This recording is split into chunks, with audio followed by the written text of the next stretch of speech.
Boar's Head is bringing a slice of Japan to the deli. Introducing Boar's Head Ichiban Teriyaki-style chicken. Tender, slow-roasted chicken breast, coated in our signature teriyaki glaze, where ginger, garlic, and a hint of brown sugar meet for a flavor that's both sweet and savory. New Boar's Head Ichiban Teriyaki-style chicken. The bold flavor of Japan. Now at the deli. Only from Boar's Head. Compromise elsewhere. Blog Talk Radio. Here we go.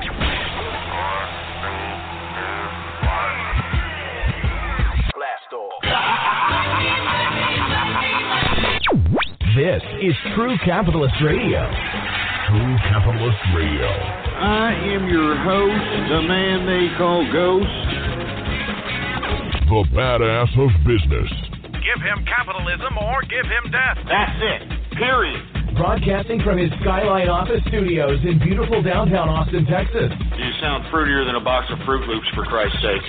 And now, he'll take it from here. Your host, the prognosticator of prognosticators, the man they call Ghost.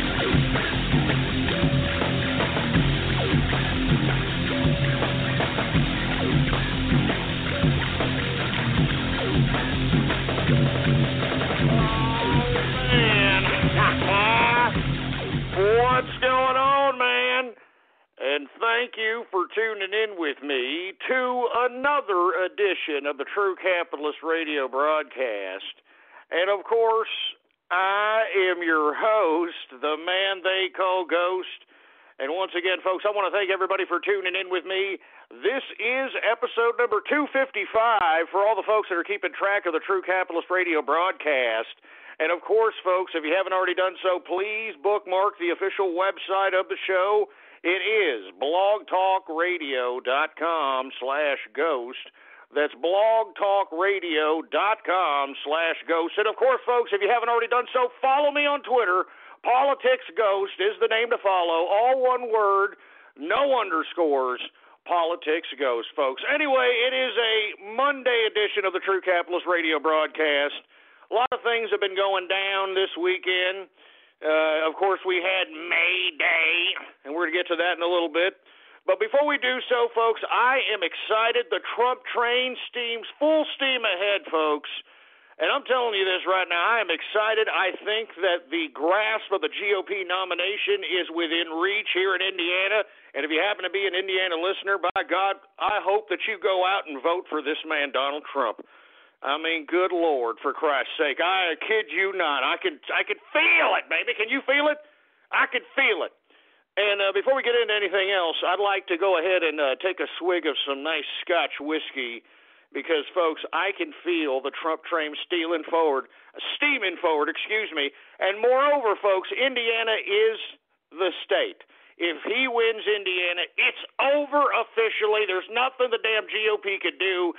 Anything, any shenanigans that they try to pull otherwise is pure blatant totalitarianism, and it's obviously not going to be tolerated by the majority of America.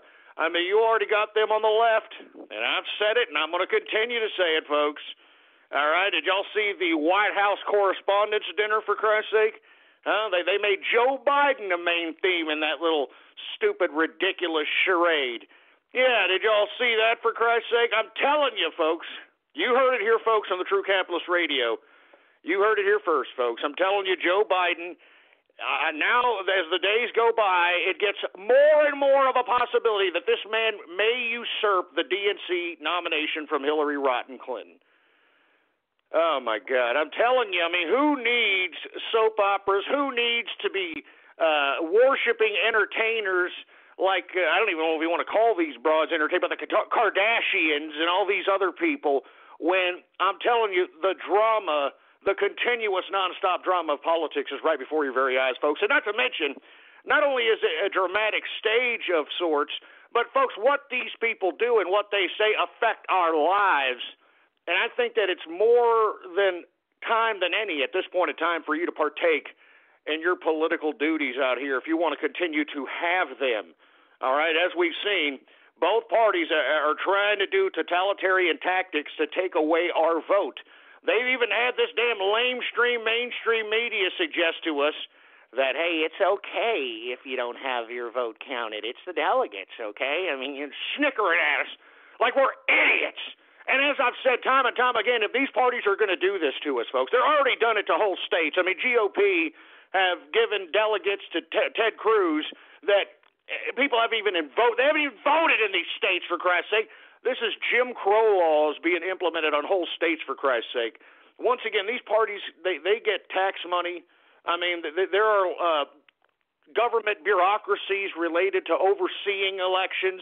I mean, if they're trying to say that our vote doesn't count, this is all-out fraud, racketeering, Jim Crow laws. I can go on and on, for Christ's sake. But once again, I don't want to go there. I'm optimistic. I think that Trump has it. I think Indiana knows that, hey, if we go all out in abundance, it's over.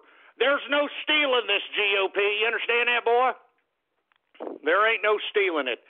Now, one thing I am a little apprehensive about, folks, and I'm going to be completely honest with you, I do believe that Trump may have to be forced upon a vice president just so that he could solidify the deal with the GOP. That's one thing I am genuinely afraid of, folks, that he's going to have to accept one of these names that have been floating around out here. And look, I don't want to make any accusations. I don't want to say anything prematurely. But according to the inside circles of the GOP, this is why you got Paul Manafort and these establishment guys that are out there basically courting the delegates for Trump while he comes out here and basically continues the rally of the people. There may be a forced vice presidential candidate on Trump just so that he could solidify this deal. And let me tell you the usual characters, and I don't get it, but I hope that it doesn't go down this way. But it may have to. I don't get it. But it may have to, for Christ's sake. All right. Now, I believe that he may be forced upon as a vice presidential candidate. Trump will be forced to have, and I hate to say this, all right, this stupid idiot Paul Ryan, this pipsqueak little bastard, that I don't know what is keeping him in the spotlight other than he's a young Republican. I don't know. I don't get it. He hasn't done crap. All right. Second, of course, Mitt Romney, all right? Now, of course, you've heard Trump talk about Mitt Romney when Mitt Romney came out and basically flex nuts and all this other crap. I mean, Trump was talking about him for a few weeks. You haven't heard too much from Trump as it relates to him talking garbage about Mitt Romney. And I'm telling you, folks, he may have to take Mitt Romney as a vice presidential candidate. I'm not joking. That's why Trump hasn't even alluded to any vice presidential candidate. I mean, he may have to do this to solidify the deal. And of course, the third candidate, folks, and I'm not joking. I know it's probably cringeworthy if I say it, but John Kasich. I'm not joking, folks. I mean, these are the three top candidates right now in the GOP circles that they're telling the Trump people that, hey, if you want us to solidify the deal and unify the party, we need you to have one of our guys and, be the vice president. Those are the three candidates right there. Cruz is not even to be honest with you, Ted Cruz, not only has he not ruined himself for a vice presidential candidacy, this guy has ruined his whole career as far as I'm concerned.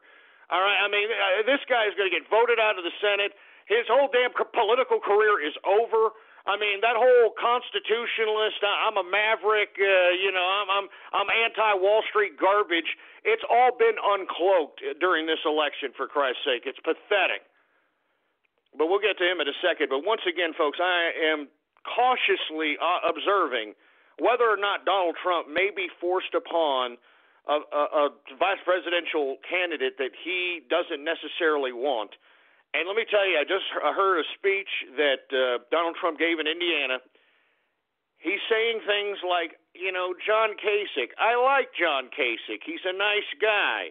He's starting to say things of that nature. So you have to observe, the speeches and what's going on. There's a lot of wheeling and dealing. Remember, it's politics, all right?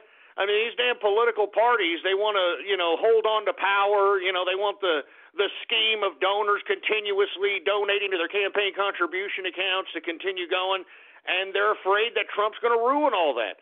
You know what I'm saying? And I don't blame them. So I'm telling you right now, I'm a little cautiously observant as it relates to this. All right, I'm not. I hope not.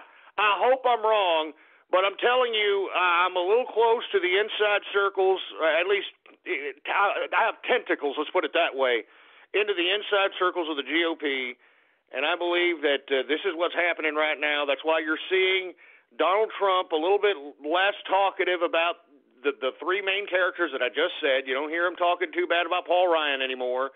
You don't hear him talking too bad about Mitt Romney anymore. And now you're starting to hear him talk more favorably towards John Kasich, that he's a nice guy, you know, and that sort of thing. So just be observant. Don't be surprised, folks. That's why you're listening to this broadcast. If any of this transpires, you know, and had ahead of time perspective that, hey, we saw this coming, for Christ's sake. That's all I'm saying. But outside of that, all right, the Trump train keeps steaming forward. If this guy becomes president, even if he has a John Kasich or Mitt Romney or whoever is his vice president, his tax plans, the way he's going to renegotiate trade deals on the international front, the America First foreign policy, all these are just music to my ears, for Christ's sake, and it should be music to capitalists' ears as well. Because I'm telling you, when we start renegotiating these trade deals, all that money's going to come back into America, folks. As I've stated, there's $1.25 trillion, and that's just an estimate. $1.25 trillion in corporate profits just sitting offshore in banks and in firms all over America, or excuse me, all over the world, excuse me. And as I've stated, the only reason that it hasn't come into America is because if they bring the money into America, they're going to be taxed 50%. Now, folks, the reason that $1.25 trillion is sitting offshore in offshore banks is because these multinational corporations, they made it offshore. And as I've stated, let's say a multinational corporation made so much money in like a market like Ireland. Whatever Ireland's income, corporate income tax is, well, that multinational corporation had to pay that. And, of course, all the expenses and whatever's left over is profits. Well, if they were to bring those profits they made in Ireland back into America, they'll be taxed another 40 or 50% on top of everything they were already taxed in Ireland. Now, see, folks, that's why $1.25 trillion in corporate profits is just sitting offshore, okay? Donald Trump knows that. He's alluded to this many times. We need to bring that money back in, all right, and make sure that corporations are investing in capital goods, labor, you know, these types of things. I'm telling you, you know, Donald Trump's a businessman. He's not a moron. He knows exactly what he's doing, all right?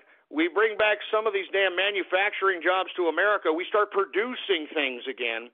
Instead of us consuming everything that the world has to offer, we start making products that is consumed on the international front. Do you understand that? I mean, wouldn't that be great again?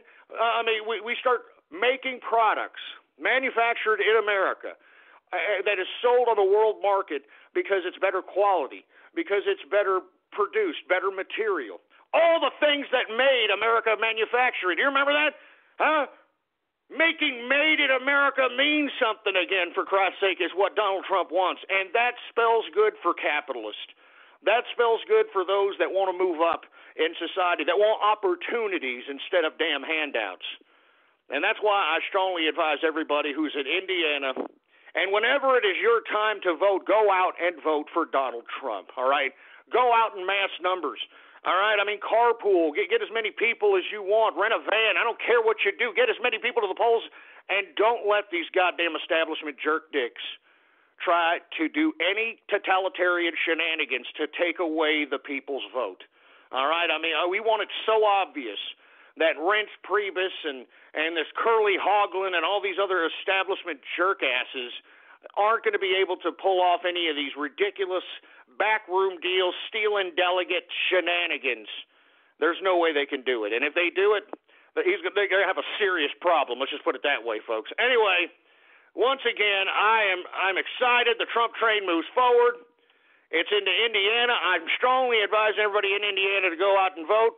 I want to take a sip of this scotch for Christ's sake before I got into this soliloquy. Cheers to the capitalist army. Cheers to the capitalists throughout the world, and, of course, the workers. And cheers to the man who has sparked the capitalist revolution in America once again, Donald Trump. Cheers, baby. Oh. I'm telling you, man, every time you have some nice, expensive scotch, it's beautiful, all right? Nice, beautifully aged scotch. It's beautiful. It is one of the luxuries that I appreciate in life and as a capitalist, for Christ's sake. Anyway, folks, let's just move on, all right? The Ted Cruz, Carly Fiorina, Fiorina-ass, I don't know what the hell her goddamn name is, Hatchet Face, whatever her name is, all right? This stupid little VP presidential ticket is a complete walking disaster, literally, all right? Did anybody see Carly, just fall off the stage, for Christ's sake? Did y'all see this? Oh, my God. She announces Ted Cruz at some event, all right? And then Ted Cruz and Heidi and I guess the two daughters come out. And, of course, Ted Cruz, looking like the sniveling Zodiac Killer look-alike piece of soulless trash that he is, comes out waving like a jerk-off, and same with his wife. And then Carly Fiorina-ass, this broad goes down for the count, for Christ's sake. She just drops. I don't know if she broke a heel. I don't know if she missed a step. I don't know what she did. But, by God, she fell down, and nobody did a goddamn thing for her, for Christ's sake. You know what I mean? I mean, did you see Ted Cruz not even flinch? I mean, I think Heidi Cruz, tried to go for her, but then, Heidi Cruz realized, oh, God, I'm probably on camera, so I better just go back up and keep waving. I mean, are you kidding me? I'm telling you, that just is just an essence of the soullessness that is Ted Cruz, for Christ's sake. I mean, Jesus Christ, I'm sick and tired of this high horse, I'm descended from God nonsense that Ted Cruz and his father, for Christ's sake, have been trying to push down the throats of the electorate out here. I'm serious. I'm sick and tired of it. And moreover, not only is this Carly and Ted, or Ted and Carly ticket walk-in disaster area based upon this bimbo not being able to get, valid footing, but on top of that, I mean, Fiorina, whatever the hell her goddamn name is, this woman is a closet liberal as far as I'm concerned. She's for open borders. All right? I mean, this broad is trying to play the woman card. I mean, if you want my personal opinion, that's how she got to be the CEO of Hewlett-Packard as far as I'm concerned. All right? And then, of course, when they gave her the goddamn Hewlett-Packard CEO position, she folded like origami, all right? I'm serious. It was just disgusting, pathetic. She almost drove the damn company into the ground, all right? And she wants to blame everybody. You see, that's the thing, ladies, all right? You all want to push feminism. You all want to push equality. You all want to be, oh, I'm woman, hear me roar.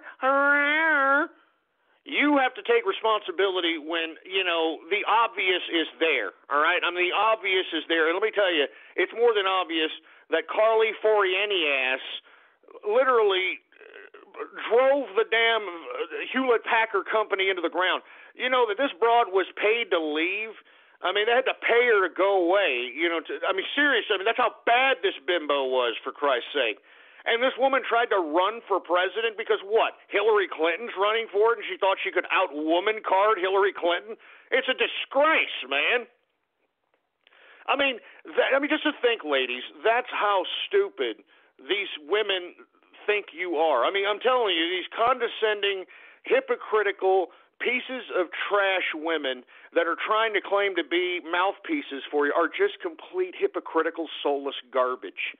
All right? I mean, if Carly Fiorina-ass would just have taken credit for the fact that she was a complete and competent CEO, and the reason she was a complete and competent CEO is because she really didn't know what the hell she was doing when it came to technology, all right?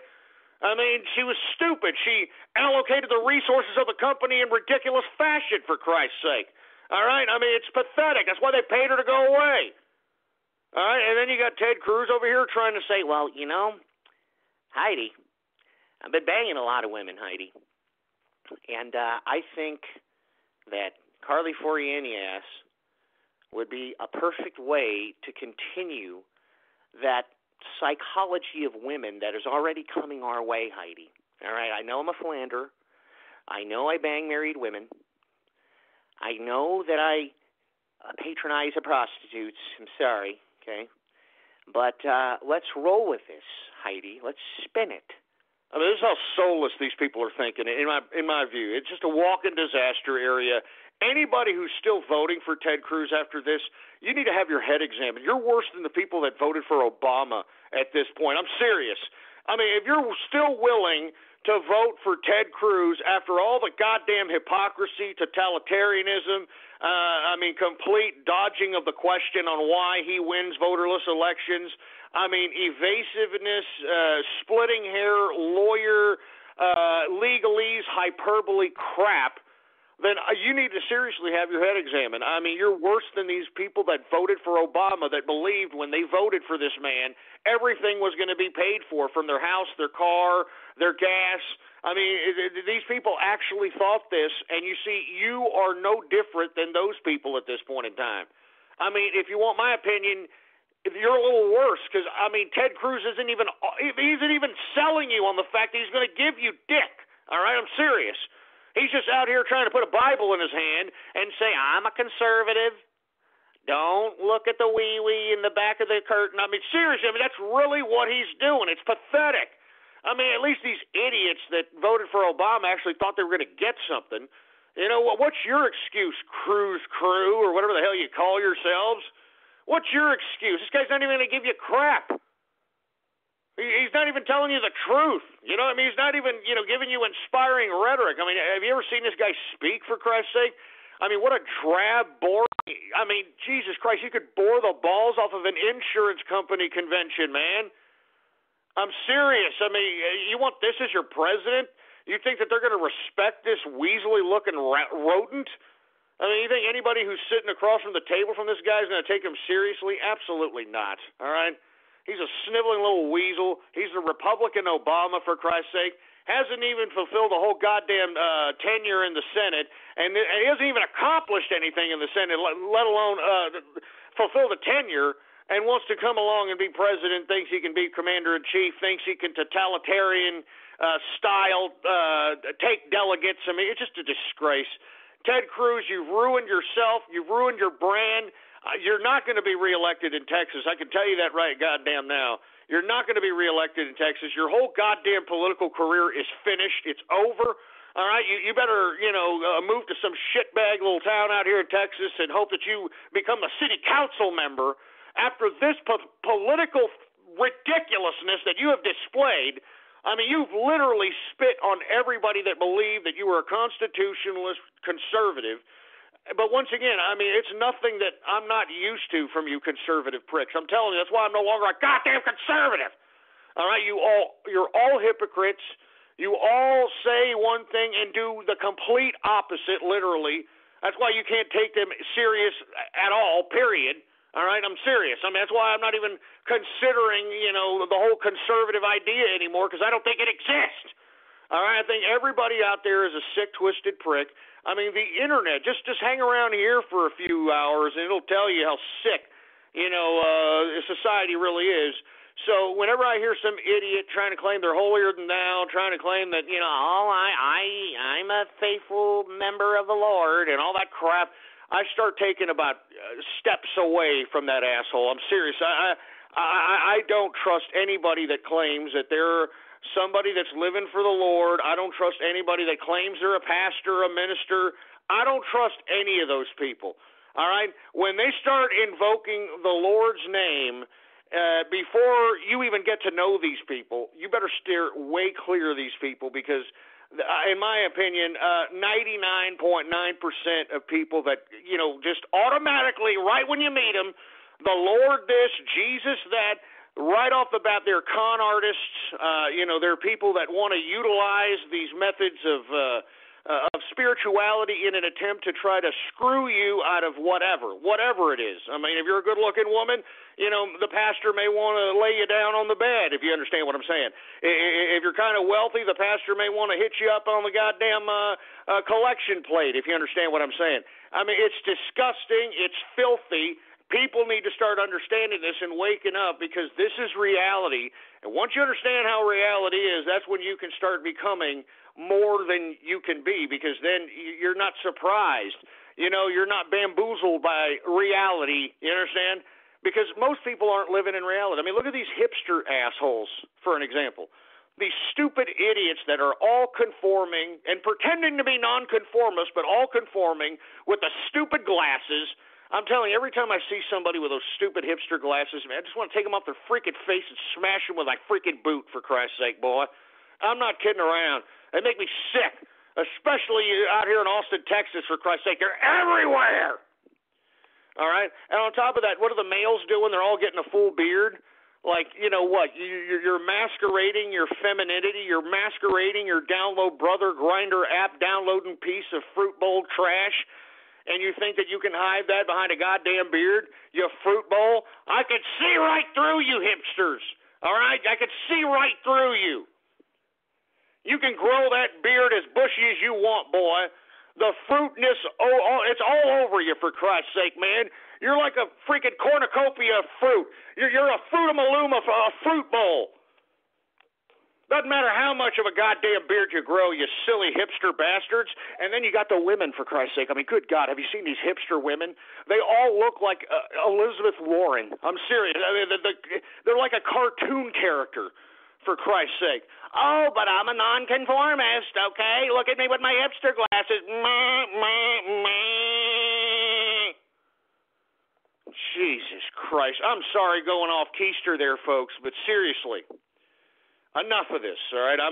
Let me move on with the broadcast, all right? Anyway, I'm sorry. I mean, these things kind of piss me off, man. I'm out here in Austin, Texas. I'm telling you, there's so many freaking hipsters out here. They claim to be nonconformists. They claim to be, such brilliant intellectuals, for Christ's sake, and they're stupid. They are stupid people. I don't even, whenever they're in a bar or they're in the same vicinity as me, I like to get the hell out. I'm sick of them. I'm sick of these conformists, for Christ's sake. I mean, they all look like a cookie cutter cut out of each other. It's pathetic. Jesus Christ. Anyway, folks, we were talking about Ted Cruz and the Carly Fiorina ticket turning out to be a walk-in disaster area. Let's move on, shall we, folks? John Kasich, since we're talking about Kasich, a poll came out today of fellow Ohioans, because remember, this man's still supposed to be the governor of this state while he's out there, hogging down on food, getting photo ops, trying to write it off on his campaign contribution account. And, folks, that's what it is, for Christ's sake. That's why this guy's hogging his ass off in front of a camera, so he can justify whatever the goddamn meal was on his campaign contribution account. Do you understand this, right? I mean, I'm a businessman. I see right through all these scumbags. I know exactly what they're doing, why they're doing it. It's all business. It's all money. If you're a real capitalist, you can read right through these scumbags.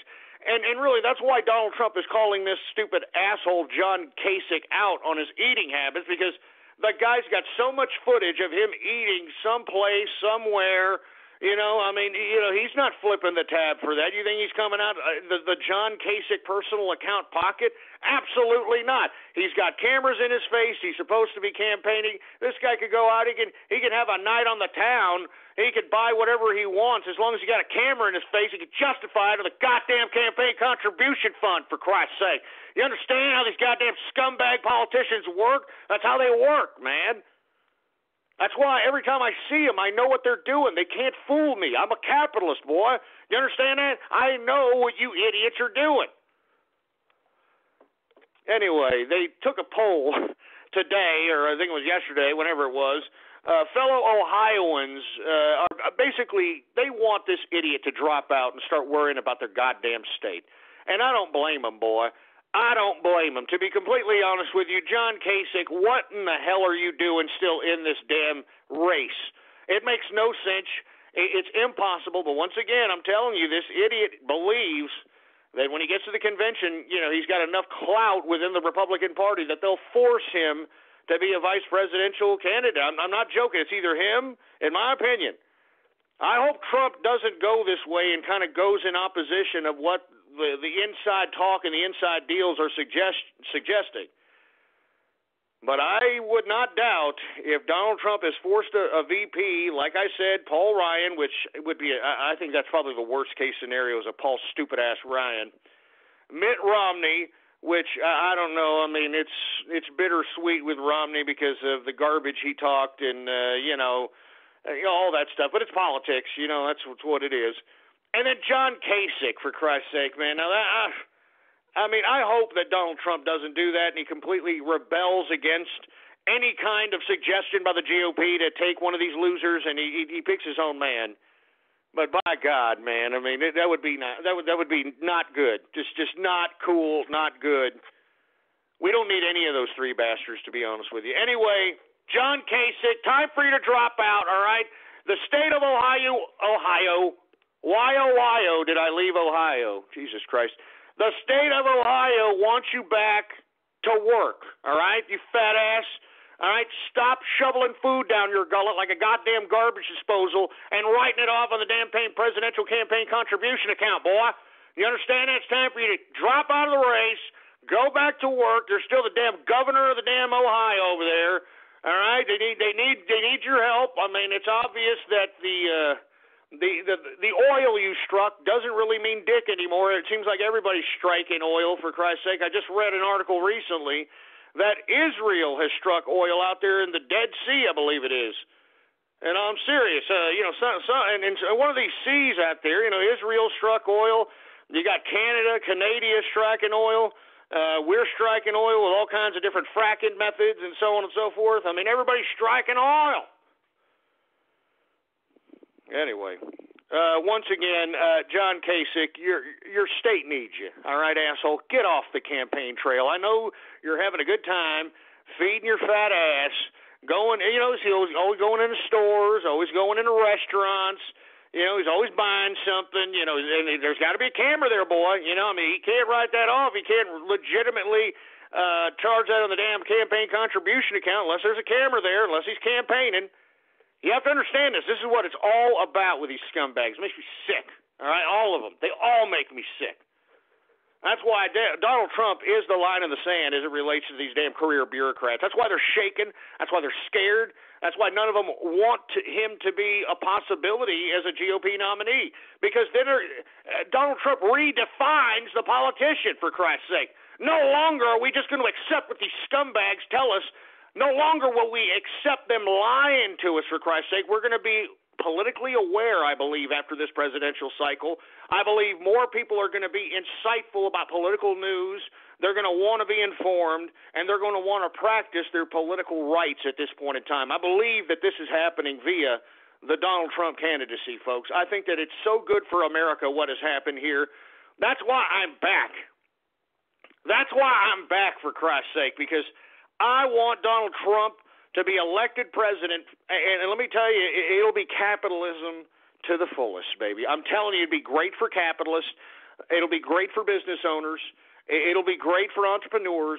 It'll be great for workers. It'll be great for everybody. The only people that it won't be great for are these filthy, disgusting bureaucrats, which are probably shaking in their boots, because I'm telling you this right now, Donald Trump is going to start cutting, boy. He's going to start cutting this bureaucratic fat. And let me tell you, when he starts cutting this bureaucratic fat, that means, less and less salaries being paid to these useless idiots that are bureaucrats in today's America. All right, start cutting there. Once again, you heard Donald Trump in every one of these speeches. He's talking about going after fraud. Now, what do you think he means by that? He's talking about all these people that are perfectly capable of working, all right, perfectly capable of going out and producing enough money on their own to sustain their own lives that have been proven, and they will be proven, folks. It'll be a lot cheaper to send out investigators to prove fraud on these scumbags that have been collecting all these damn welfare entitlements, food stamps, fake disabilities.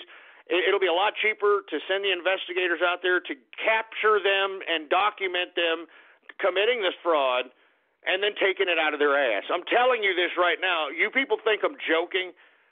I'm telling you the honest to God's truth, and that's why you've got a lot of these rabble-rousers getting violent out here. I read another article today that, what is this, Barack Barack Obama's little budget, for Christ's sake, this omnibus bill is already allocated, what is it, close to $18,000 in illegal immigrant entitlements, for Christ's sake? It was 17,000 and change, but I'm just rounding it off to 18,000. I mean, do you understand? Our vets are getting crappier treatment than these illegal immigrants. I mean, there's something wrong with this picture. And the only reason that these politicians and the bureaucrats keep doing it is because you keep letting them do it. I mean, it's one thing if these people legitimately came over and wanted, to take the jobs. And look, for a lot of the part, a lot of immigrants, especially down here in Texas, they come in from Mexico. They just want to take a job. They want to send money back to their family, so on and so forth. But now, because they understand that they got Barack Obama in office and all they got to do is, come across the border, they get free education. They get to send their kids to school. They get the free lunch and free breakfast, for Christ's sake. They get free housing. They get free everything. I mean, who do you think they're going to vote for 2 or 3 generations? Whoever gave them all the free crap. I mean, this is purely political. I mean, that's what this immigration garbage is. It's to continue to sustain these totalitarian bureaucrats. It's disgusting. It's pathetic. But people need to realize what's going on here. I mean, why do you even think Heidi Cruz this weekend put her foot in her mouth by saying to a crowd of people, I believe it was in Indiana, I could be wrong, that Ted Cruz was an immigrant, suggesting that Ted Cruz is an immigrant because he happens to have Cuban descent in his heritage, for Christ's sake. I mean, she's even going full-out, whacked-out liberal, for Christ's sake. I'm telling you, it's disgusting. It's pathetic. That's why Donald Trump's candidacy is so goddamn important. And once again, you people in Indiana, get up, go out and vote, all right? Please, don't play with your pecker shaft. Go out and vote. Anyway, John Kasich, get out of there. I mean, Ohio wants you back to work, asshole, all right? Seriously, you power-hungry sleazeball, all right? And keep eating, fatty. How about that, John Kasich? Keep eating, fatty. Keep eating. I mean, you've seen the double chin just shrink down on this son of a bitch in the past couple of weeks. Am I right? I'm serious. I hope I'm not the only one looking at this guy. I mean, just keep eating, fatty. Anyway, folks, have you seen the pressure coming from the mainstream, lamestream media about Bernie Sanders? Time to drop out. All right, Bernie's bad end, I believe, was trending today. And the reason it was trending is because the infamous Keynesian economic sleazebag, New York Times columnist Paul Krugman, all right, this asshole, I mean, of course, a lackey of the establishment goddamn Democrats, this asshole basically wrote a column basically pressuring, in my personal view, Bernie Sanders to end his whole candidacy, all right? I mean, we've already heard a lot of different suggestions from a lot of different people within the Democratic Party for him to, shut his candidacy down already. He's already laid off a whole bunch of campaign workers, for Christ's sake. I think the writing's on the wall for him, although I have read here recently that Bernie Sanders vows to go to the convention and contest it at the convention. And, I mean, he's going through that whole rigmarole, but I think it's a little late, Bernie. All right? I mean, I was calling for you to do this about 3 weeks ago when you had all these young people anesthetized with all this free college and all this crap that you had these people talking about. Now, the more and more time goes by and the more and more of these idiots are interviewed by people like Cavuto. I don't know if you've seen these free college and $15 an hour jerkasses being interviewed by like Cavuto and all these other talking heads, for Christ's sake. They're complete idiots. And I'm telling you, when you've got these Bernie Sanders college kids looking at themselves, really, I mean, when they're interviewed, they're complete mindless idiots. They can't concoct a complete sentence without pausing and going it's like, I'm serious. It's pathetic. And these are supposed to be college-educated people over here. I'm telling you this right now. This is what's demoralizing the Bernie Sanders camp, in my personal opinion. It's not only seeing their ignorance firsthand via the boob tube and via the talking heads, but also all the ridiculous violence that is basically being subjected by what would be interpreted at first as Bernie Sanders supporters. But, folks, I'm telling you this right now. These people are being paid by George Soros, by David Brock, by these types of leftist organizations. I mean, I tweeted out a article that, a Bernie Sanders, rioter spoke out. I think they got $3,200 to go out there and rabble-rouse, for Christ's sake. Can you believe that? Go out there and rabble-rouse. Go out there and incite violence. Here's $3,200. And you see, folks, what it's really Hillary Clinton's camp. I mean, the Hillary Clinton can't really be directly tied per se because, George Soros and David Brock are both doing it, quote unquote, off of their own free will with their own donated money. But let's be honest. I mean, Hillary Clinton's a sneaky, disgusting, filthy politician, and she's trying to make Bernie Sanders supporters look like violent nut jobs and violent nutcases. And, she's also trying to make Trump rallies and people that go to Trump rallies make it seem like it's a very dangerous thing to do, because most Republicans, most conservatives, they don't want to go and confront violent, heathens, for Christ's sake. That's not what they want to do. And you see, this is what George Soros and David Brock have done, for Christ's sake. I mean, they pay these people to put Bernie Sanders shirts on, and then they give them Bernie Sanders propaganda. They go out, they're told to agitate violence, they're told to go out there and do whatever it takes. These people are backed up by lawyers. I'm telling you this right now. That's why they try to agitate violence, and if you hit them first, they've got a lawyer to sue your ass already ready to go. I'm serious.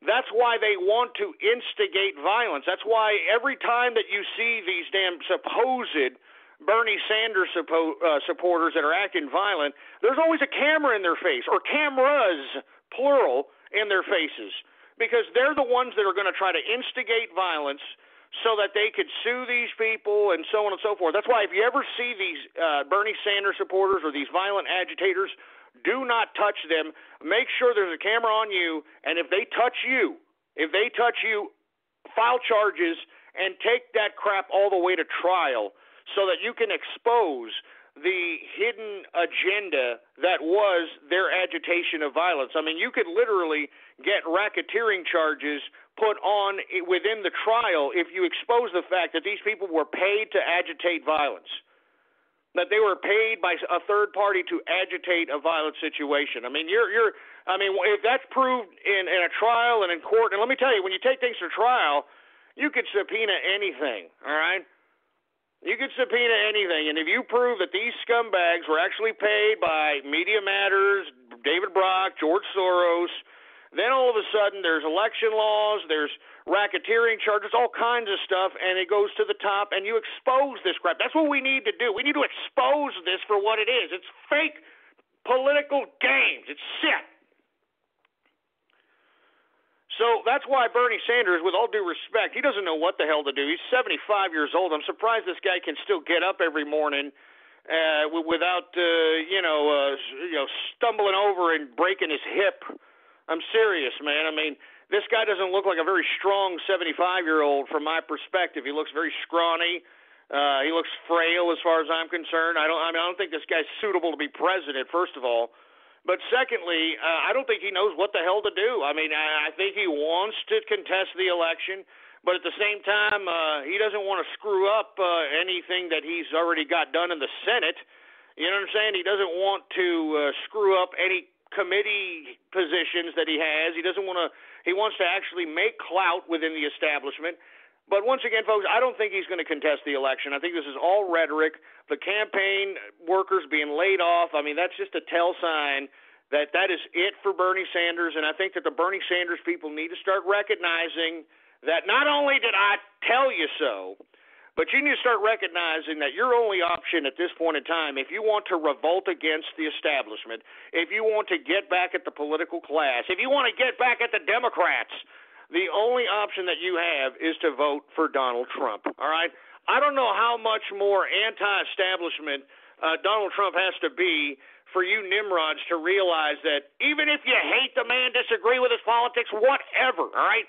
by voting for this man, you will be pissing off the establishment. You will be bringing down the establishment. All right? You'll be bringing it down. I mean, this is a peaceful overthrow of the government. Do you understand this, right? That's what Donald Trump's candidacy represents, is a peaceful overthrow of the government. We are asserting our political rights as individuals, and you've got the political class shaking in their boots trying to implement totalitarian tactics, suggesting to us that our vote doesn't count, and we're not falling for it, folks. All right, those of us are not falling for it, and I'm glad. I mean, there's just so much optimism in the air, and I don't understand why you Bernie Sanders people have to continue to piss and moan. I mean, it makes sense because you go to college, and the majority of these college classes are nothing but stupid, ridiculous hyperbole of crap and personal perspectives of ridiculous professors that want to suggest to you how to think. I mean, it's pathetic. I mean, you don't learn anything in college anymore. And if you don't believe me, why don't you go talk to one of these college brats? Huh? Why don't you go talk to them, for Christ's sake, and try to have a supposed intellectual conversation with them, for Christ's sake, without them pissing, moaning, crying, screaming, all right, without them thinking that they're being triggered or whatever the hell it might be, for Christ's sake. Go have a conversation with them. I dare you. I double dog dare you. All right? I triple dog dare you. I mean, it's cringeworthy talking to these young people, for Christ's sake, man. I remember, I mean, it wasn't that long ago. I mean, I just like, pre-Obama. All right? I mean, I used to be out here in Austin, Texas, drinking at these bars, talking to these damn college kids, and, a lot of these kids had decent heads on their shoulders, all right? They had intellectual curiosity. They know how to concoct a sentence. They knew how to express themselves. They knew how to communicate. All right, they actually listened. All right, they had ambitions for the future, so on and so forth. I mean, these kids nowadays, I mean, Jesus Christ, man. I mean, it's a puke session when I could just think about, when I fathom the future of America. It's a puke session. I mean, a puke session, man. Good God. Anyway, let me take a swig of this scotch because I'm getting a little off keister here. I don't want to get too angry, for Christ's sake, all right? I'm trying not to get that angry anymore, folks. I don't know if y'all are noticing this. I'm trying to be a good feller, all right? I'm trying to calm my ass down, for Christ's sake, because there's just so many goddamn things in the world that one can get upset about. You just got to calm your ass down. So let me take another swig as the best stuff. Johnny Walker Blue Label, oh yeah. I'm telling you, Johnny Walker Blue Label, baby. Oh. Woo! I'm telling you, this is good stuff, boy. This is absolutely good stuff. All right? I'm telling you this right now. This is good stuff. Anyway, folks, once again, the mainstream media are just pressuring Bernie Sanders to drop out. I think everything that he's saying thus far is complete hyperbole crap. He isn't going to contest the election. It's over. I know all these Bernie Sanders people don't want to believe it, but believe it, all right? Believe it, all right? I don't understand what it's going to take for all you leftists. How many times you got to get backstabbed by your supposed leaders that you dedicate your soul's energy and effort to, only for them to either just completely fail you and demoralize you, or when they get there, do the complete opposite, and you morons got to continue to justify why they're doing the complete opposite of what you morons were crying and pissing and moaning about before the idiot got elected. All right, I'm serious. I'm not joking, for Christ's sake. How many times? How many goddamn times? Jesus Christ. Anyway, folks, let's go ahead and take some Twitter shout-outs right now, folks. And for all you folks that want a Twitter shout-out, all you have to do is go to my Twitter account, PoliticsGhost, all one word, no underscores, PoliticsGhost, and retweet the first tweet on my Twitter account, folks. It's very simple, very easy. I'm not talking about the pin tweet. I'm talking about the tweet that says live right now, True Capitalist Radio now live. All right? True Capitalist Radio now live. All right? And it says spread it around like wildfire. We're going to go ahead and take some Twitter shout-outs if you retweet that first tweet. Do we have any Twitter shout-outs, engineer? Well, we got a few Twitter shout-outs according to the engineer here, so let's just go ahead and get to them right now. All right, we got SRV Chopper Tours in the house. What's going on? Texas Scuba Tours. Oh, Jesus Christ. Look, it's not funny, asshole. Seriously, I mean, it won't stop raining. I don't get it. It's got to stop raining, all right? Seriously, I'm not joking. Hey, Harp, assholes, I know you're probably, fingering your cracks, sending all this rain over here. That's enough. We don't need any more rain, for Christ's sake. You stupid, dumb, scientific, four-eyed, freckle-faced, beaten stepchildren. Stop with the rain jokes, all right? Seriously, it's getting really, really serious. I don't know if you've been reading the reports. People are dying out here, for Christ's sake. This ain't a goddamn joke. Son of a bitch. Anyway, look at Thunder Ghost. Yeah, real funny. Real funny, asshole. Corn Blaster, all right? Bernie Sanders ski. Who else do we got? Dark Emperor 6 in the house. Van Darkholm. Capitalist UK in the house. We got capitalists all over the world, baby. I love it. I'm telling you, you want to capitalize worldwide. I mean, you don't want handouts. You don't want some goddamn government bureaucrat dictating to you how much you can make, how much you can have, how much you can eat. You want to be able to dictate to yourself based upon your creativity, your skills, your abilities, for Christ's sake. Screw the bureaucrats. Yeah, true soliloquy radio. Real funny, asshole, all right? Randy Lahee in the house. We got Bodie O2 in the place. G-Man Capitalist in the house. Get Wrecked Ghost. Yeah, real funny, all right? Lego Fan 421 in the house. Miserelli Ray in the place. Barry's Red Cola in the house. Chris Anderson. Ghostafi. Yeah, real funny, asshole, all right? Once again, if you want a Twitter shout-out, all you have to do is retweet the first tweet on my Twitter account. And once again, not the pinned tweet, but the very first tweet that says True Capitalist Radio now live, baby. All right? You got any more Twitter shout-outs, engineer? Geico presents sharing versus oversharing. Today, Bridget Griffin shared a video of her daily yoga routine, 2 self-help articles, and her new blog called Build Your Inner Bridge with Bridge. Girl, your sharing has turned into oversharing. No worries, Bridge. Geico has some info worth sharing with your 7 blog followers, like how you could save money on your car insurance, update your policy, and report a claim just by visiting geico.com. How's that for building your inner bridge? Bridge? Geico. 15 minutes could save you 15% or more on car insurance. All right, we got the 6th Street Yacht Club. You son of a... The 6th Street Yacht Club, asshole. Jesus Christ. We got the Flesh Flute Player. Jesus Christ. Sergeant Yoda in the house. Blue Jackets NHL in the place. I'm not going to say that disgusting name.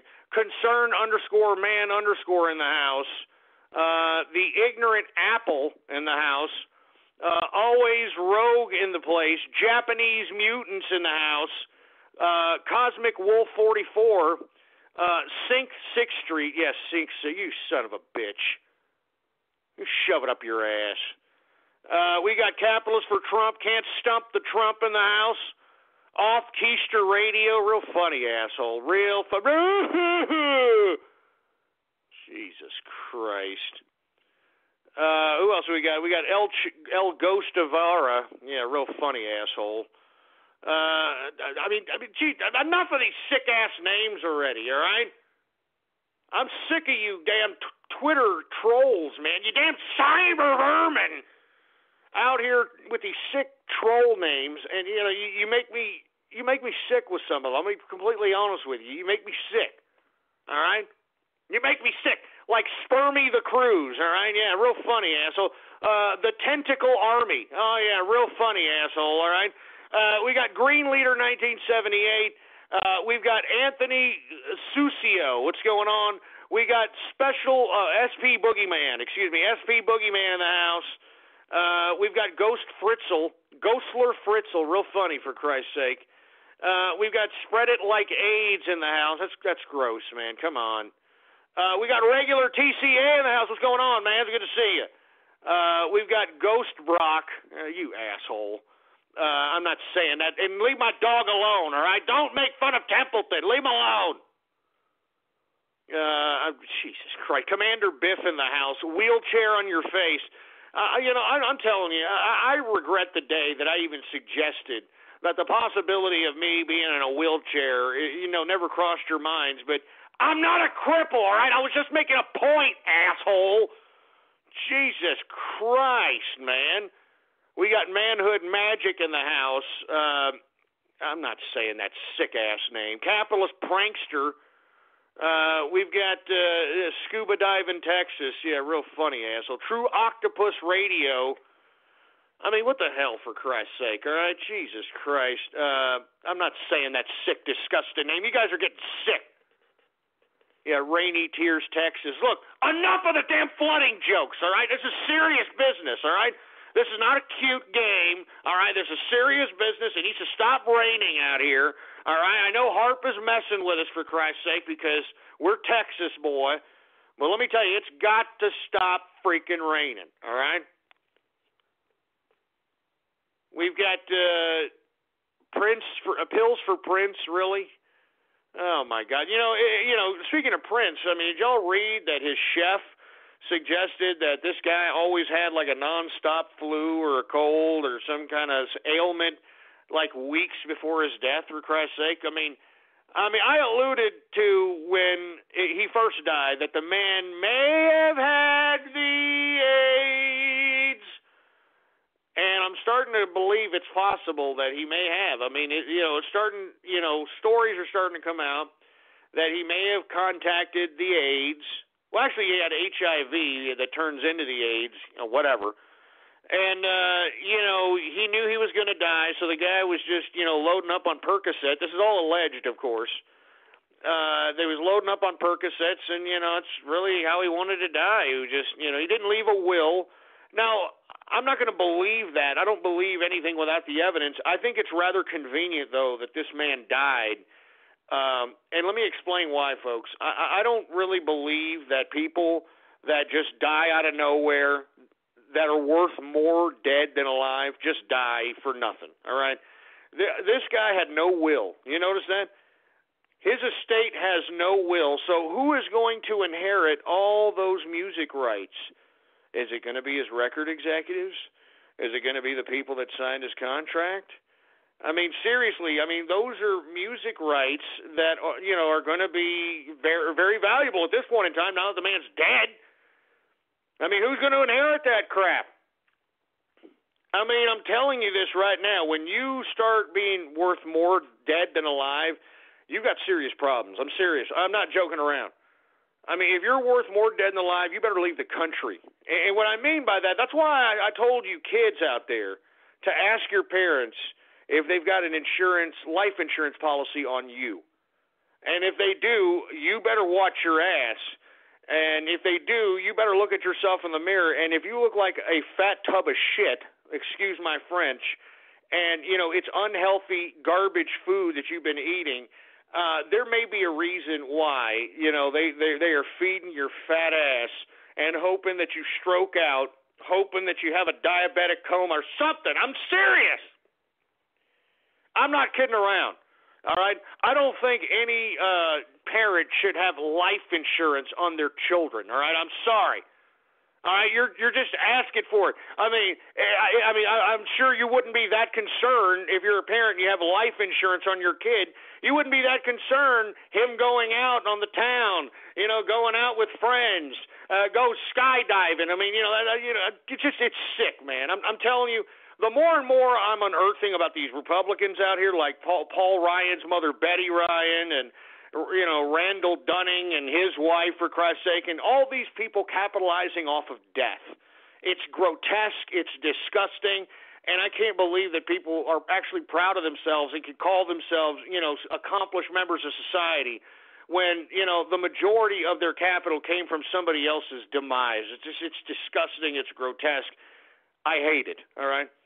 Anyway, let me take a couple more Twitter shout-outs. Torzier in the house. What's going on? Dead Prince. Real funny. Public Swim in Texas. All right, asshole. All right, that's enough. Stairs versus Ghost. Stairs versus... All right, that's it. Get out of here. I'm not saying any more goddamn Twitter shout-outs after that stupid, dumb, freaking ridiculous Twitter name. stairs versus ghosts. Look, assholes, I'm telling you this right now. I am not a cripple, all right, first of all. And even if I was, so what? So what, all right? So what? Jesus Christ. Anyway, folks, let me go ahead and move on with the broadcast. And before we do, we are approaching the second hour of the True Capitalist Radio Show. I am your host, the man they call Ghost. And once again, folks, I want to thank everybody for tuning in with me. Please, if you haven't already done so, all right, bookmark the official website of the True Capitalist Radio at blogtalkradio.com/ghost. That's blogtalkradio.com/ghost. And, of course, if you haven't already done so, please follow me on Twitter, for Christ's sake. Politics Ghost is the name to follow. All one word, no underscores, Politics Ghost. And, folks, we got all kinds of little buttons next to the player right there, all kinds of Facebook like buttons or retweet this button, share this buttons. Use and abuse those buttons, baby, all right? And spread it around like wildfire and let everybody know all over the internet and throughout the world that True Capitalist Radio is in effect and in the house, folks. I'm not kidding around, all right? I am not kidding around. I mean, we're about 50 to 70,000 listeners on a consistent basis. I want to make it 100,000. I want to make it 150,000 for Christ's sake because, I mean, we need to continue to grow the idea of capitalism, folks. Do you understand that? We need more capitalists throughout the world. And that's why this show needs to be broadcasted to every listener throughout these internets, for Christ's sake. So whatever you can do to spread this link around like wildfire, by God, do it. You'll be doing the world a service. I'm telling you this right now. Anyway, let's get on with the show, for Christ's sake. I mean, these stupid Twitter shout-outs, man, they always get me a little jaded, all right, after I do them. They always get me a little jaded. And I'm sure that's making all those old cyber vermin, troll terrorists feeling funny in the pants when I say that, for Christ's sake. But it just gets me a little goddamn jaded. Good God. Let me take another drink. I got to go. Where's my drink? Give me my drink. Jesus. Yeah, that's better. All right, that's better, baby. All right, that's a lot better. Woo! Anyway, folks, let's go ahead and move on with the broadcast. We left off with Bernie Sanders once again getting pressure from the mainstream media to get out. And I'm telling you, he's going to get out. Regardless of what he's saying now, he's going to get out, folks, all right? He's an establishment candidate. And if you didn't know, now you know, fool, all right? Jesus Christ. Anyway, folks, did anybody see the complete riots and violence out in Seattle on these May Day protests, for Christ's sake? Anybody see this crap? I mean, it's just utterly pathetic, what these people are doing, for Christ's sake, all right? I mean, Seattle is supposed to be, remember in the 90s, it was supposed to be this, epicenter of, youth and, expansion of the mind and intellectual curiosity. I mean, the grunge movement came out of Seattle in the 90s, man. I mean, Seattle was actually a pretty cool place in the 90s, for Christ's sake. Everybody wanted to go to Seattle in the 90s. I'm serious. I'm not kidding around. I mean, in my personal opinion, I thought that Seattle during the 90s was at the cutting edge of American culture, American intellectual curiosity. I mean, there was a definite thing going on in Seattle. Now, what's unfortunate is the byproduct of that is what we saw this weekend in these May Day protests, for Christ's sake. I mean, did you see this crap? I mean, these people were throwing Molotov cocktails, for Christ's sake. I mean, these idiots were going off. I mean, they were like playing smear the queer, for a lack of a better term, with anybody with a damn shirt and tie on. Did y'all see these anarchists mug this poor bastard who was like a TV reporter? I mean, they mugged him and they spray painted him with an anarchist symbol on the back of his shirt like he was a piece of property, like he was a piece of disposable road trash. Did you see this crap? I'm telling you, yeah, that'll spread freedom, right? That spreads freedom, going around and spray painting anybody that has a goddamn shirt and tie on, spray painting an anarchy symbol on their shirt. Oh, yeah, nothing spells more freedom than that, huh, anarchist? You stupid idiots. I'm telling you, man, I'm not joking. I'm sick of seeing these stupid scenes. I'm sick of them, man, because they're meaningless. They do nothing. I mean, they just get these people off because they're trying to relive like the freaking Purge movie. All right, they want to get away with criminality by suggesting they're doing it for a political cause. That's all these things are. All right, it makes them feel more important than they actually are. It makes them feel like they're making a contribution when they're making nothing. All right. On the contrary, their actions are justifying totalitarianism. Their actions are justifying the police state. Their actions are justifying this nonstop 24-hour surveillance state. I mean, it's stupid, man. I almost believe that the majority of those scumbags are paid on an international basis so that they can justify the totalitarian police state that we are having more and more every day we wake up, for Christ's sake. But, of course, what were they doing out there in May Day? What were they doing out there? They were protesting capitalism. I mean, what a bunch of ungrateful pricks. You know, they want to send these people to North Korea, please. All right? Seriously, you don't like capitalism? Go to North Korea and see how that feels for a little bit, all right? I mean, I already told you about 3 weeks ago that Kim Jong-un put it out on state media, told his people outright, while his fat ass is getting so fat his own freaking ankles can't support him anymore. Seriously, it's a true story. All right? He's getting so fat, and he's telling his people to prepare for famine. Oh, yeah, that's great, isn't it? Oh, yes, dear leader, we will prepare for famine. I mean, are you kidding me? I mean, this asshole is sitting there. He's got 3 or 4 double chins, for Christ's sake. He's getting so fat. I'm serious. His ankles are collapsing. I mean, his bones are so brittle, they can't hold his fat ass up. That's why he's waddling around. He's, walking with a cane sometimes, man. He's got a cheese fetish, for Christ's sake. Believe it or not, he loves cheese. What a fat, jelly-ass rodent. He loves cheese. That's what's keeping him fat in the ass.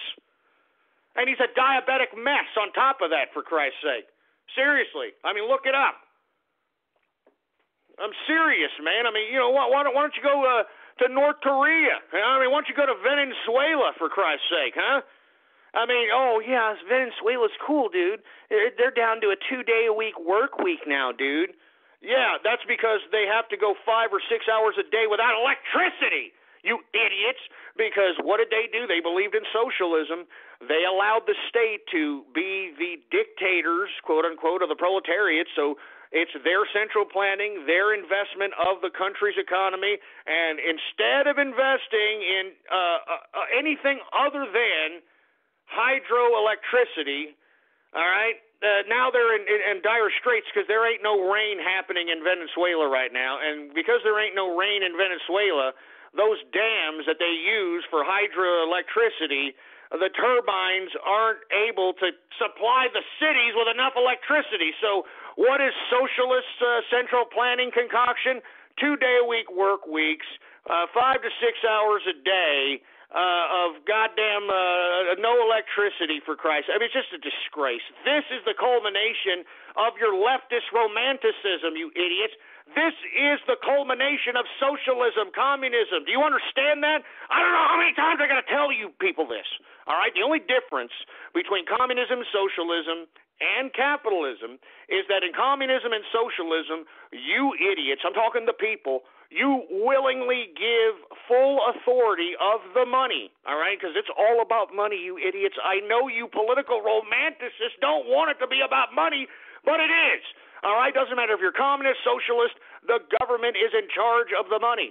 All right, whether it's 100%, whether it's 90%, whether it's 80%, whether it's 70%, it doesn't matter. That's the difference. Do you understand this, right? In communism and socialism, the government is in charge of the money. That's why Venezuela is having an electrical grid problem, because some idiots in the bureaucracy didn't diversify their electrical grid, all right?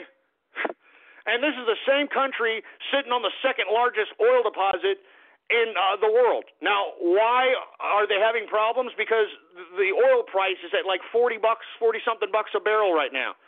All right, and not to mention everybody's striking oil, meaning there's a lot of demand elsewhere, And as a result, they're not able to get fat and rich and to sustain their stupid communist government on the sale of oil on the international market anymore. All right? And did they think at any point in time to make turbines that can, basically burn this oil into energy that can fuel their country?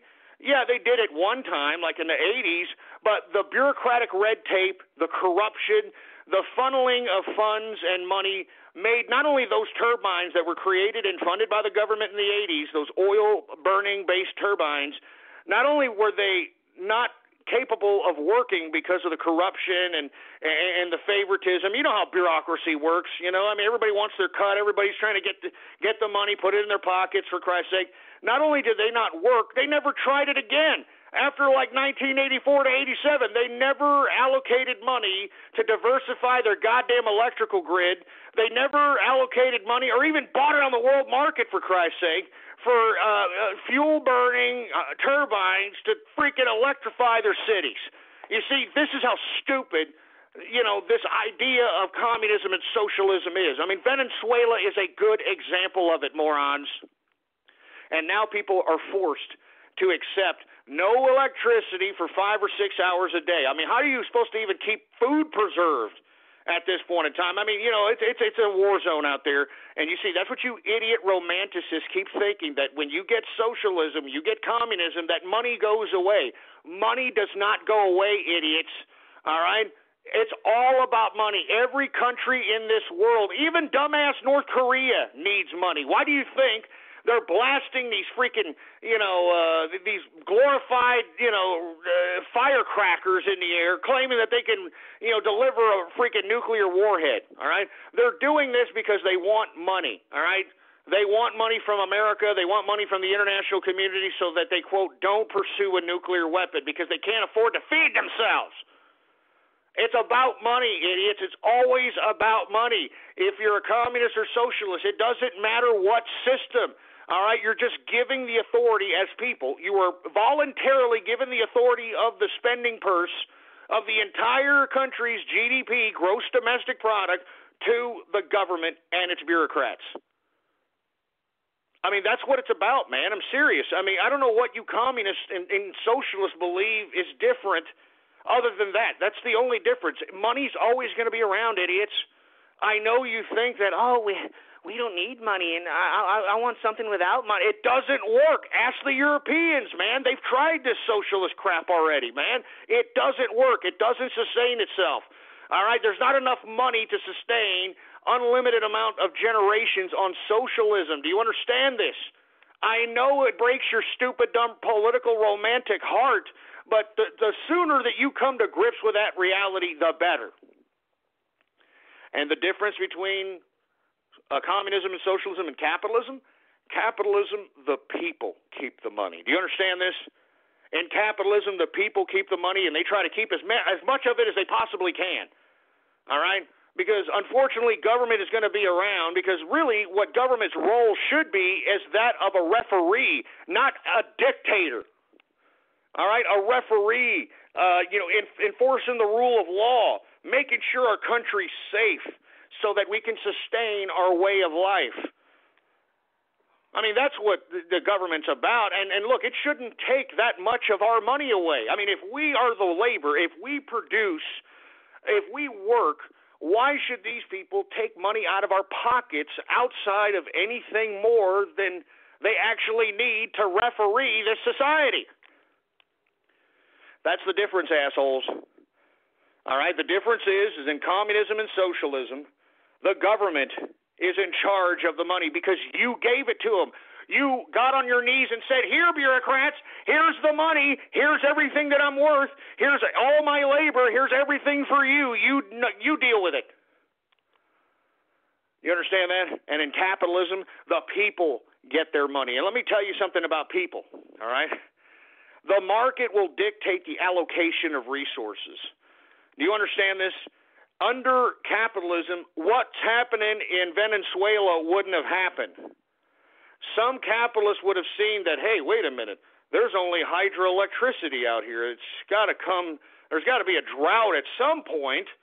You know, maybe if I was the first one to produce, I don't know, a nuclear plant or a coal plant or any other source of energy to back up these freaking cities like Caracas and all this other crap in Venezuela that need to be electrified, this problem in Venezuela wouldn't be happening. If capitalism was allowed to flourish and it wasn't dictated by these goddamn communists, I'm telling you this right now, Venezuela wouldn't have this problem. All right? Venezuela would not have this problem. So once again, all right, all you idiots at May Day in Seattle, you should be ashamed of yourselves, all right? I mean, going back to the 90s in Seattle, folks, I mean, you want to get a good movie that gives you the idea of what, and to be honest with you, it was like the prelude to the hipsters. But I always thought that the people that were affiliated in Seattle during the grunge movement had a little bit more culture. I thought they were more intelligent. Unfortunately, many of them became bureaucrats, and that's why you got a socialist right now in the city council, I believe, or a mayor or something like that.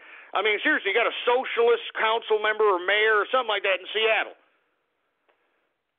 And it's because I don't get it. I really don't get why this correlation with, you know, when you allow a city to be prosperous and liberal in the cultural sense and the artistic sense, you know, in the nightlife and in the educational sense, why it always has to resort to political romanticism and freaking socialism. I don't get it. I don't get it. I don't get it. Anyway, once again, I strongly advise people to look at the movie Singles. It's kind of a stupid like kind of a romantic drama comedy kind of crap.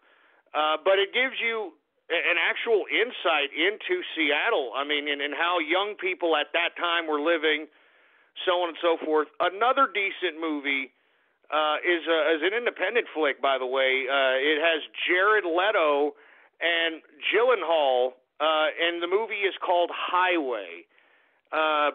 Probably it was definitely a good movie. I like artistic movies and cinematography and different shot sequences, and I like good editing. I like good acting, so on and so forth. So if you want like two different perspectives of Seattle and what it was like at that time,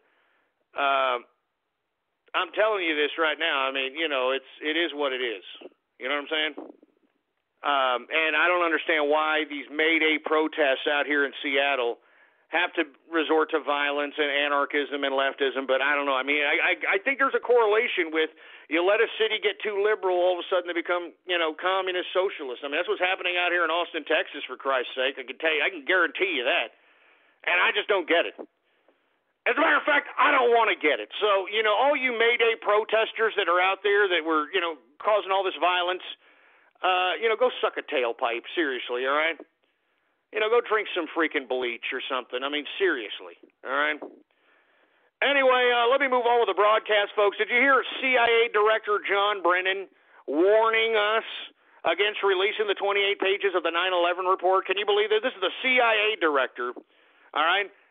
And let me tell you, what I don't understand is this CIA Director, why he was put forth as the CIA Director, first of all, and secondly, why he's trying to dictate policy as it relates to our American affairs. I mean, that's not his role to even suggest that we shouldn't declassify anything, all right? You should just go out there and be a part of the CIA. Now, the funny part about John Brennan was actually an agent out there in the Middle East. I mean, hardcore CIA agent. I mean, that's not a coincidence why the man is the CIA Director, all right?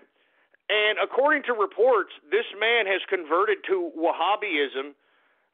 He's a devout Wahhabist Muslim. Believe it or not. I mean, this is the stories that I've read. You can look this up online. This is the CIA Director of America, folks. I'm serious. All right, this man is a Wahhabist Islamic extremist, and it's not a coincidence why we have such a policy that has brought or attempted to bring about the power of the Muslim Brotherhood, who is funded and trained and, you know, weaponized ISIS and, you know, helped Al-Qaeda overthrow Libya. I mean, you know, there's a reason and reasoning why this all happened, folks. I mean, you take a look at what Obama's thinking. You take a look at this character who's the CIA director. And now he's trying to warn us against releasing the 28 pages of the 9/11 report. Now, look, it's bad enough that Obama is going to – he's not only considering it, he may release it.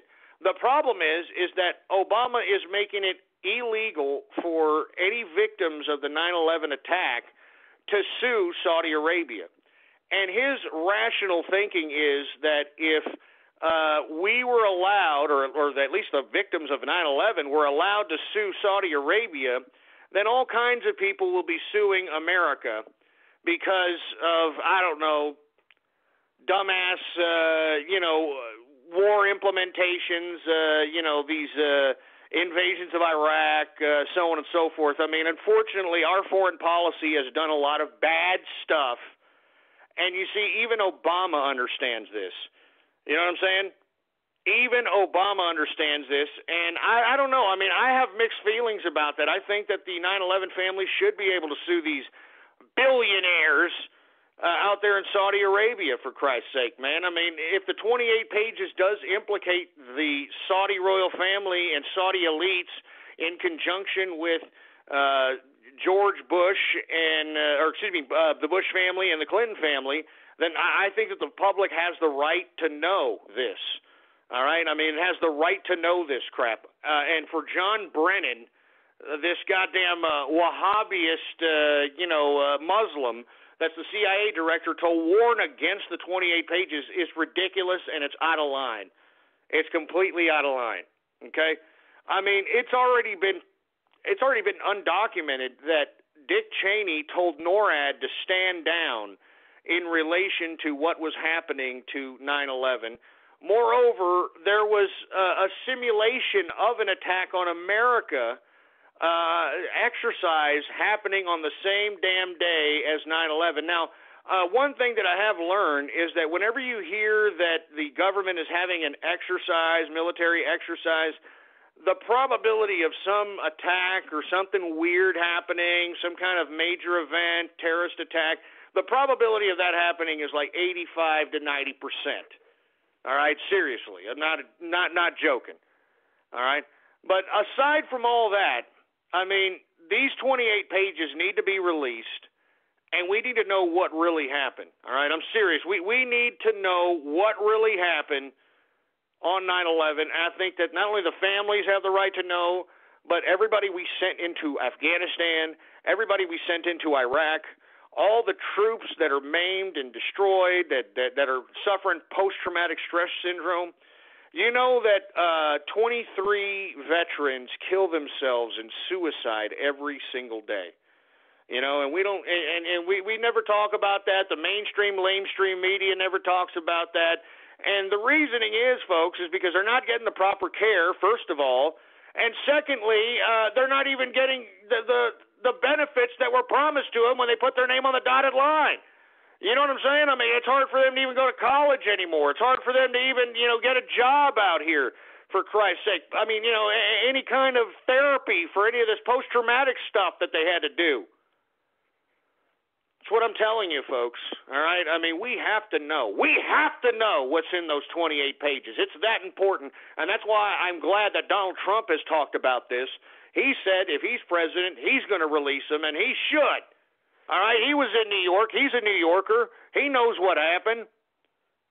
Everybody wants to know what's in them 28 pages, and if it directly implicates Saudi Arabia, well, then, by God, what are we doing in Iraq? What are we doing in Afghanistan? Let's bomb the hell out of goddamn Saudi Arabia. As a matter of fact, we wouldn't even really need to do it, to be honest with you. I mean, Saudi Arabia has so many enemies at this point in time.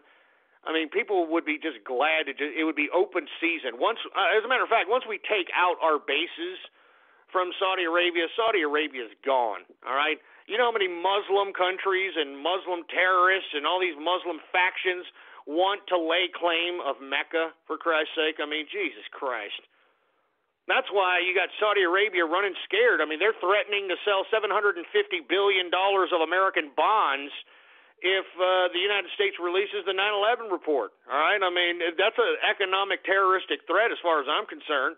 I mean, if they sell $750 billion in bonds, that'll tank the dollar.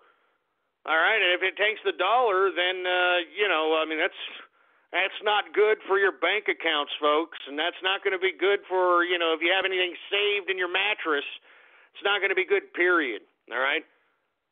So once again, I'm willing to take the risk, unfortunately, because I think that what is in those 28 pages is that goddamn important. And continuing on, speaking of Iraq, has anybody seen the chaos that's happening in Iraq, for Christ's sake? I mean, out there in Baghdad, you had protesters storming government buildings, for Christ's sake, issuing demands to the damn Iraqi government, for Christ's sake. I mean, yeah, I'll tell you, implementing democracy really worked out there, didn't it, huh? I'm serious. Yeah, implementing democracy. Remember that, George Bush Jr., you neocons, Dick Cheney? It really worked out there, didn't it, for Christ's sake, man? I mean, what a disgrace. And on top of which, and look, I alluded to this on Twitter, and I got all kinds of flack from all these Obama heads. I suggested that Obama should be put on trial for war crimes, and I also think that George Bush Jr. and the Bush family should be put on trial for war crimes. I mean, you know that George Bush or Dick Cheney can't travel to certain countries in the world because there's arrest warrants for these people.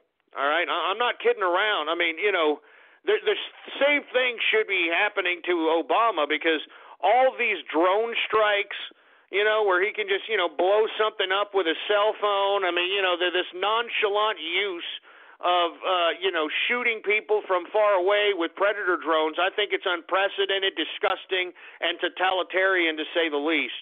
All right, but on top of that, this guy not only basically set a date on when the hell we were going to get out of Iraq, but when we did it, he basically created ISIS, not to mention he helped Al-Qaeda overthrow Libya, all right? He's helping ISIS right now, trying to take over Syria, for Christ's sake, man. If you don't believe me, do the damn research yourself, man. I mean, whenever America takes one of these bombings and they try to put a picture of it so they can show the American people that they're actually, wink, wink, battling ISIS, before they bomb an ISIS area, they drop leaflets telling them, hey, get out of here. We're going to bomb. We're going to bomb here. Get the hell out of here. Get to safety. I'm not joking. I mean, this is what is happening with our foreign policy. This is what also makes Donald Trump's presidency so goddamn important. I mean, I'm serious, folks. I mean, this is an America First policy, not whatever the hell these internationalist bureaucrats are doing. And I'm telling you, every single one of these damn people in the political class are international bureaucrats. I mean, the proof is in the laws they pass. The proof is in the pudding, for Christ's sake, man. I'm telling you, if you have not listened to the infamous America First foreign policy speech by Donald Trump, by God, take about 45 minutes and take a look at it, for Christ's sake. It is probably the best, all right? Probably one of the best speeches in American history, all right? I'm not kidding around. The best speeches in American history, the America First speech, for Christ's sake. Anyway, folks, I feel bad. When I read this crap out of Baghdad, out of Iraq, I feel bad, man. I mean, we spent trillions of dollars, first of all, on this war. Secondly, all the veterans, man. All the veterans that are affected by this war, I mean, it's like these bureaucrats could care less. I mean, I don't understand how they can sleep at night. You understand me?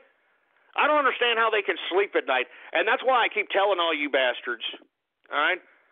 I keep telling all you bastards that you need to start understanding, all right, that these goddamn bureaucrats are soulless, all right? They are completely soulless. And I think people need to understand that, you cannot, there's no going around these bureaucrats being soulless pieces of trash. I mean, there is no going around. I mean, you can try to, justify it. You can try to say, oh, well, he or she's a good person. I don't care if they're nice. I don't care if they smile at you. Each and every one of these career politicians, Doesn't matter what part of the world. They're soulless, disgusting bureaucrats. I mean, just take a look at Germany, for instance, that disgusting, filthy flea bag, that soulless bitch, Angela Merkel, for Christ's sake. And take a look at how she's getting off on the fact that her country is being destroyed based upon her bureaucratic decision-making. I mean, soulless, man. Completely soulless. Anyway, I'm going to move on. We're running out of time here. Anyway, did y'all hear that the first U.S. cruise ship has docked in Havana, Cuba? I mean, what a disgrace. This is another disgrace to American foreign policy out here, bowing down to the Castro brothers. I mean, are you kidding me? I mean, that's why Fidel Castro came out here recently saying he's going to die soon, because he's going to die happy. That son of a bitch should be freaking dying in a puddle of piss as far as I'm concerned. All right? Complete, unadulterated hypocrite, Fidel Castro, okay? This is a guy who claims to be communist, who claims, who makes his people live in absolute squalor and an utter ghetto-fied 1950s pissing ground. Meanwhile, this guy's got $6 billion in his goddamn bank account. I mean, hypocrisy. That's what I keep telling you leftists. You can claim that, whatever revolution, whatever model, whatever socialism, whatever communism you think, whatever political romanticism you think is going to be the answer, it's all about money, ass clowns. It's all about money. I know it breaks your stupid, pathetic hearts. But by God, you need to come to grips with the reality that the whole systems, every goddamn government system, doesn't matter what model it is, it's all about money. That's all there is to it. It's all about money, all right, scumbags? I know it's probably making you goddamn socialist communists cry. I know that y'all are out there probably saying, oh, no, Ghost, it's not. It's about people. I mean, it's about money, assholes. Like I said, if you're a communist socialist, you're relinquishing the power of the money to the bureaucrats. If you're a capitalist, you want the money in your pocket, baby. You understand that? That's what it's all about. That's the only difference. I'm telling you, it's all economics. All right? I mean, all this other horse shit, for a lack of a better term, that's in the Communist Manifesto is nothing more to get you simpleton proletariat idiots to follow along and justify the bureaucrats' reign, the bureaucrats' power, the bureaucrats' dictatorship over the country's purse. I mean, it's as simple as that, folks. I mean, I know that y'all can sit here and try to pussyfoot around with it, but I am not joking. It's the honest to God's truth. It's all economics, assholes. It's all economics. Wake up. Doesn't matter what you look at. It's about money, all right? It's about money. It's about money. It's about money. Get it through your head. It's about money. Communism, socialism, the bureaucrats have all the money. In capitalism, the people have their money. That's the difference, ass clowns.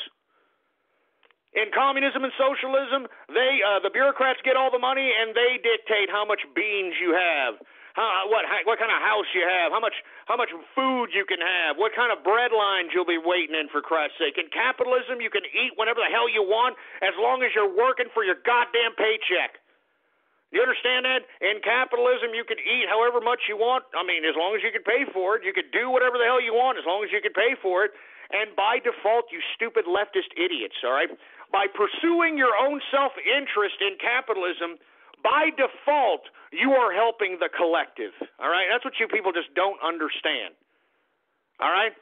By partaking in your own self-interest, all right, you by default are helping the collective, all right? I mean, if you're making your own money via a wage, a salary, or your own business, however you're making it, I don't really care how you're making it. As long as you're not collecting an entitlement and making it, you are helping the collective by spending that money, paying it forward, purchasing products. And if you're purchasing products, you're giving somebody else a job. You're giving somebody else a living.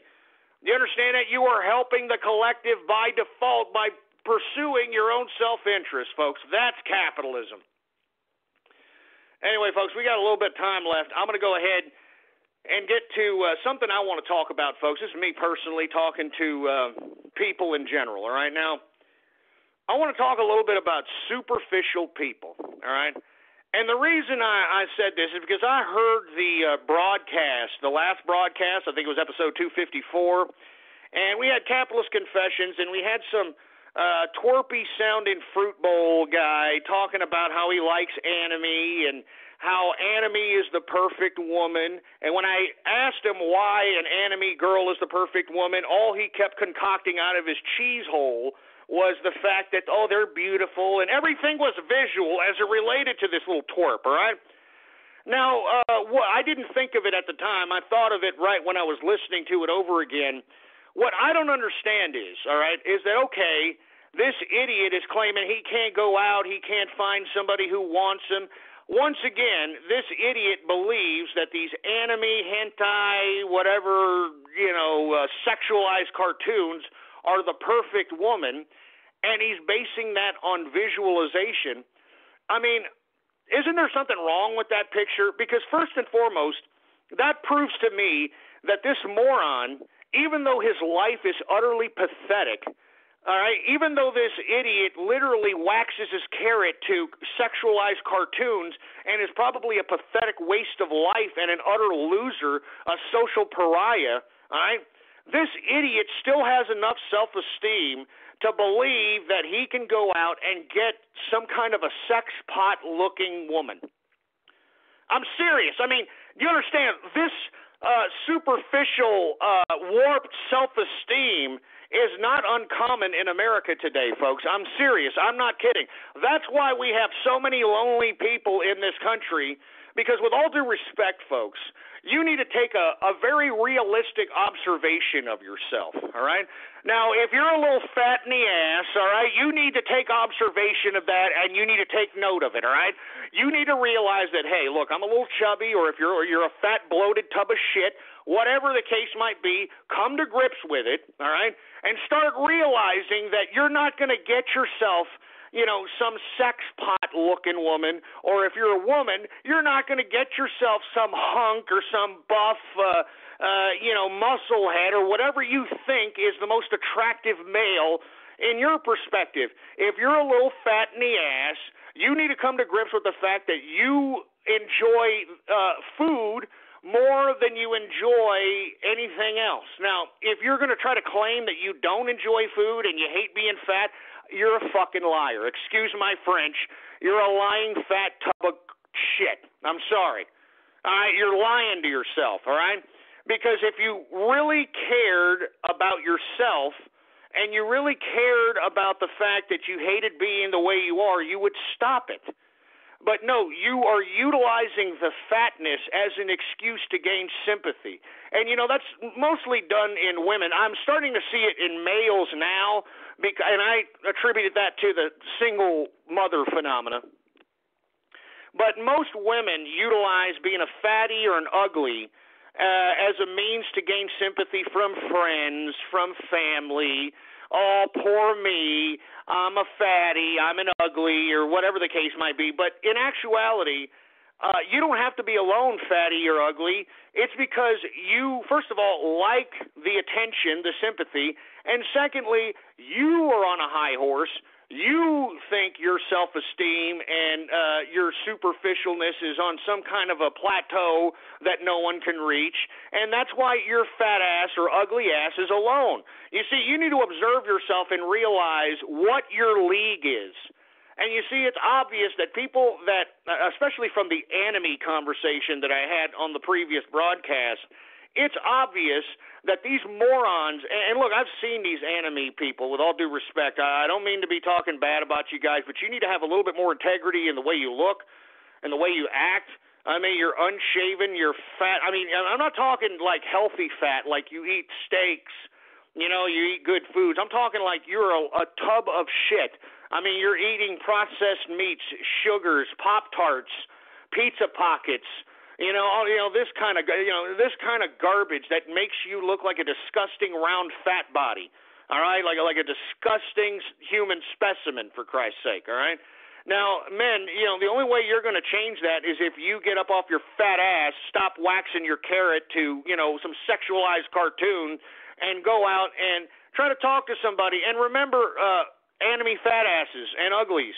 all right? Stop trying to go up to women that will not have the time or day with you, all right? You're never going to get some enemy woman. It's never going to happen.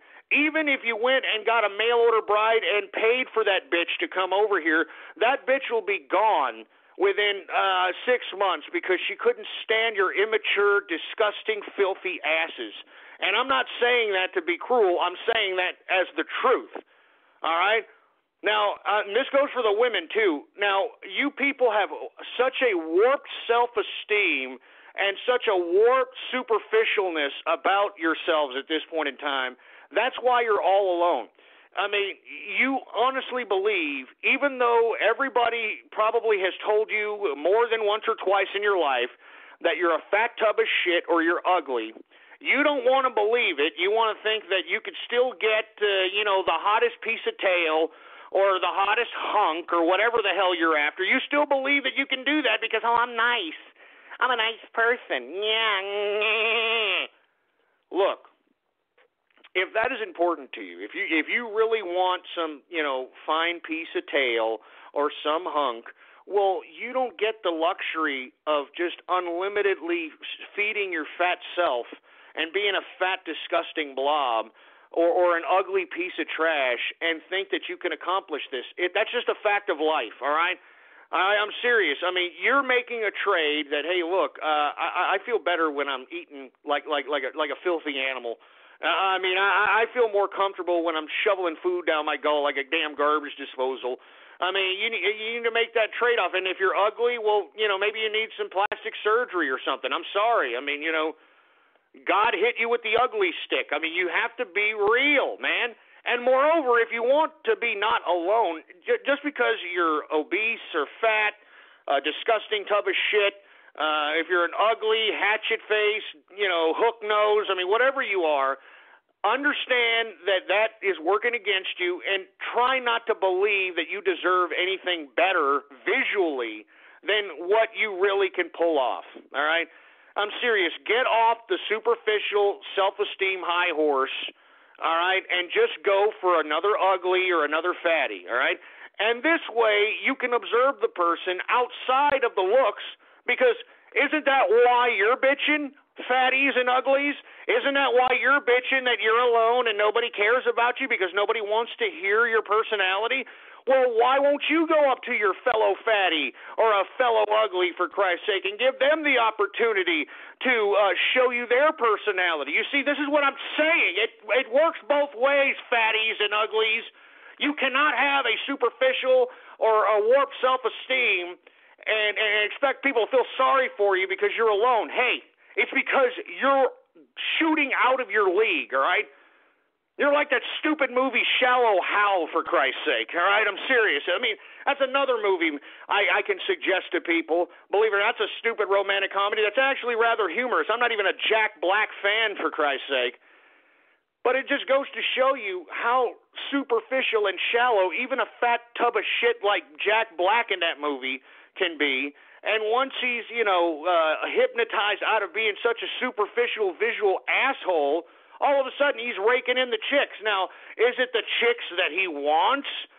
No, but hey, what else would he be doing besides waxing his carrot with his other superficial friend on a freaking Saturday night? I'm telling you this right now. I'm tired of the superficial, false self-esteem, fatties and uglies. I'm tired of them. All right? If you're fat, you're fat. All right? There's nothing fluffy about you. Nobody, I'm serious. I mean, you cannot expect, if you're a fat man, you cannot expect to have some piece of fine sex pot-like tail next to you unless you're paying for, all right? And vice versa. If you're a fat piece of tub of shit female, you can't expect to have some, a buff hunk next to you unless you're paying for them. Do you understand this, all right? Come to grips with reality. If it really is important to you to have a hunk, to have a fine piece of tail, then you have to make the necessary sacrifices that those people that are pieces of tail, that are buff muscle head hunks or whatever, you got to do their sacrifices, put the goddamn fork down, stop eating, and go do some goddamn exercise, all right? Go get some goddamn plastic surgery, for Christ's sake. I'm sick and tired of the false self-esteem. I'm sick and tired of the superficial asshole perception, man. If you're alone in this country, it's your fault, all right? If you're a fatty or an ugly and you are alone, it's because you are shooting way out of your league, all right? All right, you need to come down to size, and if you're a fatty, you need to start looking for people that are as wide as you are. All right, if you're an ugly, you need to, have somebody that looks as ugly as you are. I hate to say it, I'm sorry. All right, stop thinking that you can, pull off these miracles. It's not going to work. All right, why do you think that as much as Hollywood and commercials and the media tries to shove these fatties in like lingerie down our throats, nobody wants them. Nobody wants to see that crap. No, because the market is speaking. Do you understand it? This is the market. The market doesn't want to see a fatty or an ugly. Do you understand that? I mean, that's what TV is about. It's supposed to be make-believe. It's supposed to be dreamland, Hollywood. The Hollywood wand, the wizard. I mean, it's supposed to be a dreamland, for Christ's sake. And then when you push fatties and uglies and trying to, suggest to us that, oh, this is beautiful, this is great. No, it's not, all right? If you're going to base everything on visual, no, it's not. And that's what I was telling that enemy little pipsqueak, is that he is purely, thinking about visual. I mean, that's why all these little idiots like these hentai anime little sexualized cartoons, because it's all visual. And that's why they're alone, for Christ's sake. They're never going to have a chick that looks like that. I mean, unless they become the major bomb-ass capitalist that makes a couple of $1 million, they'll never in their wildest dreams ever capture a woman that looks like that. I mean, don't you idiots understand? People that look like attractive, people that look overly attractive, they work to get that. So if they worked by working out, fixing their face, doing their hair, getting clothes, whatever the case might be, then you have to pay for that. Do you understand that? These people are for sale. You're never going to get some romantic comedy where you're going to get the fine piece of ass or the romantic hot-looking hunk. It's not going to happen, you idiots. And if you continue to believe it's going to happen, you're going to still be alone. You're going to be alone, miserable, nobody playing with your private parts, for Christ's sake, sexualizing cartoons, anesthetizing yourself with pornographic material. All right, pretending that family outings is something great to do on a Saturday night. All right, having cards with the Tards or something. Playing video games on a Saturday night is something great. It's not, you idiots. You need to go out. You need to experience life. All right, seriously. I'm not kidding around. Stop with the superficial false self-esteem. All right, and I mean, look, if you're somebody who's very attractive. All right, I'm not even talking to you. You don't even have to try, you stupid bastards. Who cares about what you people think? And moreover, very attractive people, that's a very short-lived visualization, all right? I'm serious. Attractive people are only attractive about 5, maybe 10 years if they don't party and drink and all that stuff, all right? That's why I always tell you gentlemen that think that you want some bomb piece of ass, hey, you could get the finest piece of ass this year if you make her comfortable. If you buy everything for her, you do everything for her. That broad is going to get fat in the ass within 2 to 3 years because she's going to be comfortable, because she's going to believe that, oh, he loves me and now he doesn't care what I look like. That's how it is, you morons. All right, you stupid idiots need to get out of the goddamn cartoon clouds and realize that you will never get a woman like that in your life. Never, ever, ever. Unless you, like I said, trim your ass down, fix your face, look like you're confident, or pay for her. All right, you're going to have to pay for it. It's unfortunate. It's an unfortunate fact of life. Once you start dealing with reality, that's when progress can begin. All right. Anyway, once again, fatties and uglies, get off your superficial, false self-esteem high horse. All right. Seriously, that's why you're alone. You're alone because you think that you deserve something that you are not even, all right? I mean, why do you deserve, ladies, a hunk that's all buff and muscle-headish if you're a fat tub of shit, all right? I mean, seriously, men, why the hell do you think that you deserve some fine, well-endowed chest, well-endowed piece of ass when you're a fat, unshaven tub of crap? All right? Nobody even wants to look at you twice. All right? You scare small children. You smell. You stink. Whatever the case might be. What makes you think that, huh? I mean, get in with reality, all right? If you really want that, if that's very important to you, you either got to change yourself or you better become a real rich capitalist so that you can buy. I'm telling you, you can buy these women. It's not that hard. I'm telling you this right now. I mean, these fine pieces of tail are all for sale. I'm sorry, ladies. I know that maybe y'all don't like to hear that, but any woman that is obsessed with looking good all the time, they're for sale. I mean, I even see them at the supermarkets out here on a Saturday night. You know what I'm saying? Out here in Austin, Texas, they're just kind of cruising around in high spike heels and ass cheeks hanging out and all this other crap by the damn beer and wine aisle, just waiting for somebody to just say, hey, what are you doing tonight? I'm serious. Jesus Christ. I'm telling you, sometimes it's cringeworthy talking to you losers sometimes, man. I'm serious. I'm sorry. It's cringeworthy. Anyway, we got about 10 minutes left. We're going to go ahead and get down to Radio Graffiti, and we're going to extend the Radio Graffiti into the third hour, folks. And, of course, if you want to listen to the third hour, the only way you can be able to listen to it is you can get through on the phone lines here within the next 10 minutes or hear us on the podcast. And, of course, you can download it as soon as we're finished at blogtalkradio.com/ghost, all right? That's blogtalkradio.com/ghost. And if you haven't already done so, folks, please follow me on Twitter. Politics Ghost is the name to follow. All one word, no underscores, baby. Politics Ghost, all right? And let me see, where are we at on followers at this point in time, baby? I think we're at over 4,700 followers. 4,706. 4,706 followers, folks. Let's go ahead and let's continue going. Let's make it 5,000, 10,000, 20,000, baby. Like I said, spread the show around like wildfire, all right? I mean, I get the statistics, baby. I'm getting about 50 to 70,000 live listeners. All right, we need to make that son of a bitch 100,000, 150,000 throughout the world. Anyway, folks, let's go ahead and get started with Radio Graffiti. All you got to do is give me a call right now, 516-453-9903. And when I call on your Skype name or on your area code, you have exactly 3 to 4 seconds to say whatever the hell you want to say. All right? It's Radio Graffiti, where the spectators become a part of the spectacle. All right? And we're going to go ahead and start Radio Graffiti right now. 940 Radio Graffiti. I mean, I literally tripled into anal raping with no Vaseline. Shut up. Shut up about my damn dog already. I'm sick of you idiots with my dog. 831 Radio Graffiti.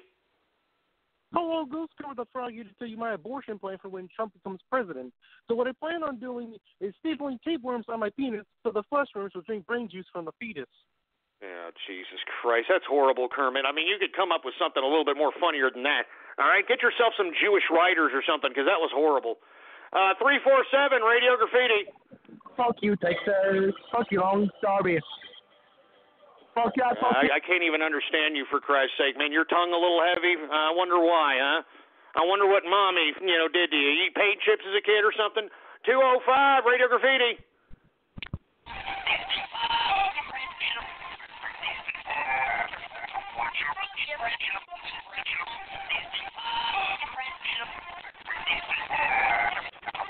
And I'm telling you, more and more remixes, for Christ's sake, man. I'm telling you, it's... Oh, Jesus Christ. A real black guy, Radio Graffiti. This is True Cripple Radio. True Cripple Radio. I am your host, the man they call Ghost. The badass of wheelchairs. Give him a hover round or give him that. That's it. Period. And now, he'll take it from here. The hug of the handicap spot, the man they call Ghost. You son of a bitch! God damn it! You sick little bitch! I'm not a goddamn cripple! Jesus Christ, man. I'm not a damn cripple, and that was ridiculous. That was screwed up, man. True Handicap Radio, you sons of bitches. Jesus Christ, man. Geez, give me the mic. Give me the mic. Give me the freaking mic, for Christ's sake. You sons of bitches. Jesus Christ. 435 Radio Goddamn Graffiti.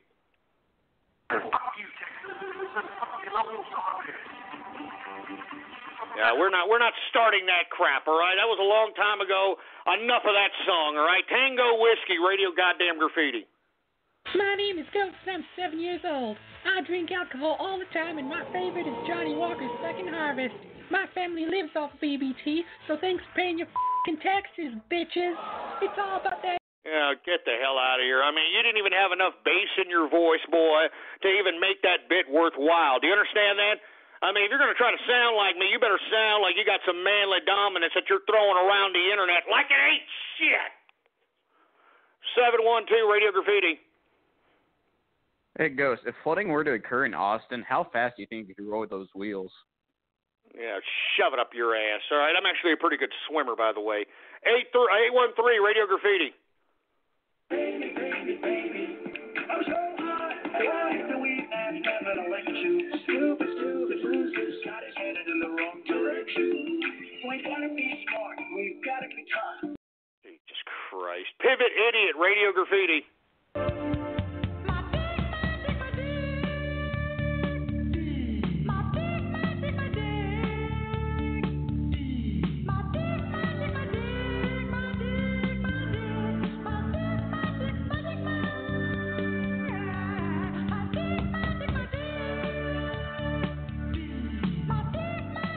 I mean, who are these idiots making this freaking music, man? I mean, this guy has got an obsession with his penis, for Christ's sake, man. That's like the 12th song I've heard on Radio Graffiti relating to this ridiculous notion. I mean, good God. Oh, my God. Renegade Supreme, Radio Graffiti. Let me tell you something. If you're a true conservative, if you're a real conservative, if you're a real American patriot, vote for Ted Cruz, support Ted Cruz. Shut up. That's a splice. I would never support goddamn Ted Cruz, especially after the sleazeball, scumbag, rodent tactics that he's been using as of late. 863 Radio Graffiti. Yeah, you're just playing with your Peter Popper, for Christ's sake. Jimmy Kudos, Radio Graffiti. Do you believe the moon landing was fake? Do you believe the government did 9/11? Do you believe vaccines cause autism? Then put on your true capitalist radio tinfoil hats on and protect yourself from the shadow organization of the Illuminati. That's right.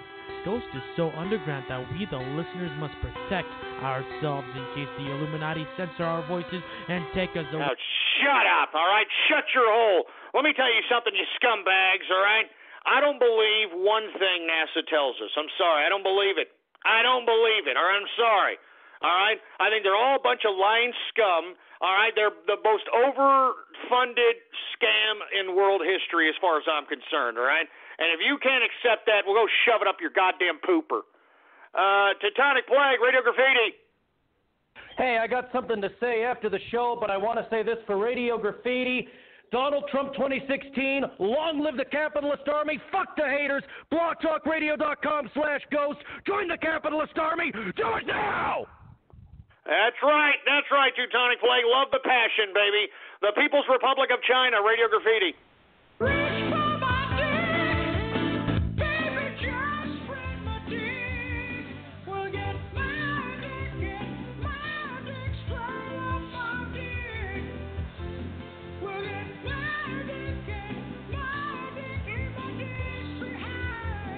Jesus Christ. Did you hear this again? Another one of these freaking songs, for Christ's sake, man? Is somebody actually putting this out as a record? Is somebody actually selling this as like, I don't even want to know, for Christ's sake. Cosmo Brockington, Radio Graffiti. You know, I'm just down with that gay crap. I mean, I just see how one man can look at another man's hairy ass and say, oh, yeah, I want me some of that. You know, I'm not going home until I get me a piece of that. Yeah, you know, that's a splice, asshole. I really don't appreciate that, Cosmo, you scumbag piece of crap. College Liberal, Radio Graffiti. I can't wait to put it in my mouth, up my crack, in my ass. I'm so horny I could choke and choke on a cup tonight. Oh, Jesus Christ. I mean, what are we getting, fruit bowl love carols now, for Christ's sake? Good God. This is sick.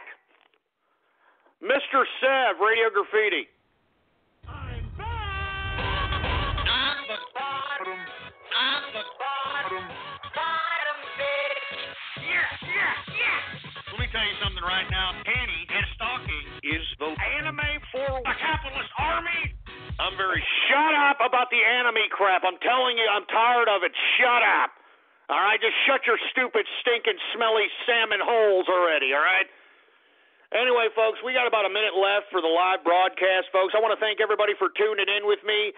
There will be a post edition of the show, folks, and the only way that you're going to be able to listen to that is if you can get through right now on the phone, for Christ's sake, 516-453-9903. I'm going to try to let loose some of these people that don't really need to be on here as far as I'm concerned, to try to make room for some people that want to listen to the post show. Before we get into anything else, please follow me on Twitter, folks, all right? Politics Ghost is the name to follow. All one word, no underscores, Politics Ghost. And, of course, folks, bookmark the official website, blogtalkradio.com/ghost. That is blogtalkradio.com/ghost. Anyway, we're going to go into the third hour. You can hear it on the podcast later on. I want to thank you for tuning in. Same place, same time tomorrow, folks. Long live the capitalist army, baby. All right, and we're off. All right, we are officially off the air, and the only people that can listen to us live right now are those that are listening to us on the telephone, via the phone, and we're going to have a little bit of post-radio graffiti here in a second, but first, I would like to take a swig of some scotch, for Christ's sake, because, I can do that. I'm a capitalist, baby. Making money, baby. That's what I do, baby. All right, let me take a swig here. Really good stuff, baby. I'm telling you, you got to drink like a capitalist one day, and you're going to love it. You're going to love it. Anyway, let's continue on with the post-show radio graffiti, and let's see what's happening here. All right, we got a real human being, radio graffiti. Meanwhile, America's going down into oblivion, for Christ's sake. Meanwhile, Europe is being completely decimated. Meanwhile, we've got these international bureaucrats incrementally pushing themselves into power all over the globe, for Christ's sake. Jesus Christ. All right, just shut your ass. All right, 574 Radio Graffiti. Geico presents sharing versus oversharing. Today, Bridget Griffin shared a video of her daily yoga routine, 2 self-help articles, and her new blog called Build Your Inner Bridge with Bridge. Girl, your sharing is turned into oversharing. No worries, Bridge. Geico has some info worth sharing with your 7 blog followers, like how you could save money on your car insurance, update your policy, and report a claim just by visiting geico.com. How's that for building your inner bridge? Bridge, Geico. 15 minutes could save you 15% or more on car insurance. You better bring some crew, for Christ's sake, because I can take more than one man at a time.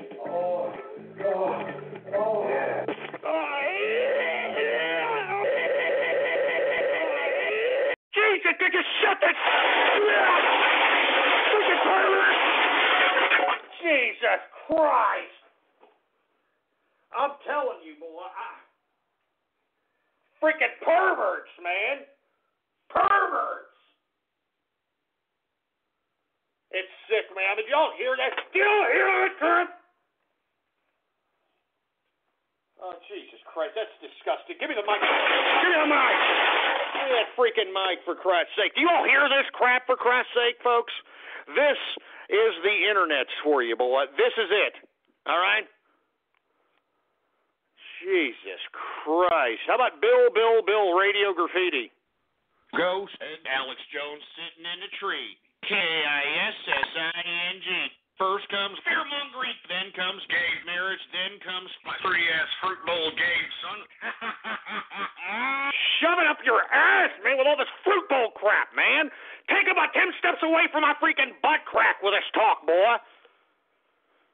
Jesus Christ, man. How about 949 Radio Graffiti? Oh, hey, I called the other day. I had a story about bureaucracy. Can you keep me on so I can tell when the time plague comes on? Yeah, Oh, man. I don't know what you're saying. 619, Radio Graffiti. Hello, the show. I'm just. Oh, hey, hold on. I'll keep you on here. How about Godzilla, Radio Graffiti?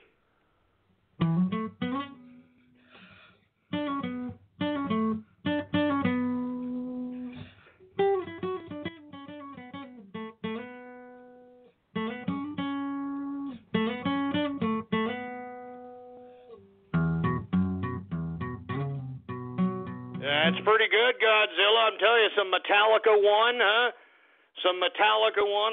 This one, Metallica was still good before they turned into a bunch of wussies. El Foxo Loco, Radio Graffiti. My dick in line, marking time, waiting for the my dick dime. My dick can't buy a job. My dick in a silk suit, my dick's buys. My dick's high. Just for fun, my dick says, get a job. Jesus Christ. I mean, you hear this crap? How many songs do these idiots have, man? Good Lord. We got Orif, Radio Graffiti. Hello, guys. This is lolcow, a long-time listener from Israel. Good to have you back, and happy Monday for you. I appreciate it, man. Thank you from Israel, huh? Dark Sword, Radio Graffiti. Soviet Army. Communist Revolution. Soviet. Ghost Step Stalin. Donald Trump. Communist. Shut up with the communist crap, all right? Let me tell you something. I hate communism, and I hate communists. I hate socialists, all right? Hate. All right, boy?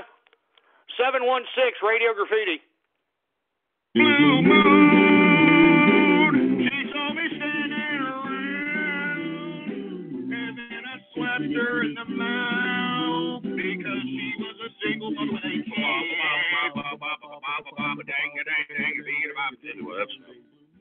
I'm telling you, man, I cannot even sing a song without you people making a remix about it, man. I mean, have you folks even made like a YouTube search, True Capitalist Radio remixes, Ghost Capitalist remixes? I mean, it's pathetic, man. Jesus Christ. John Rawson, Radio Graffiti.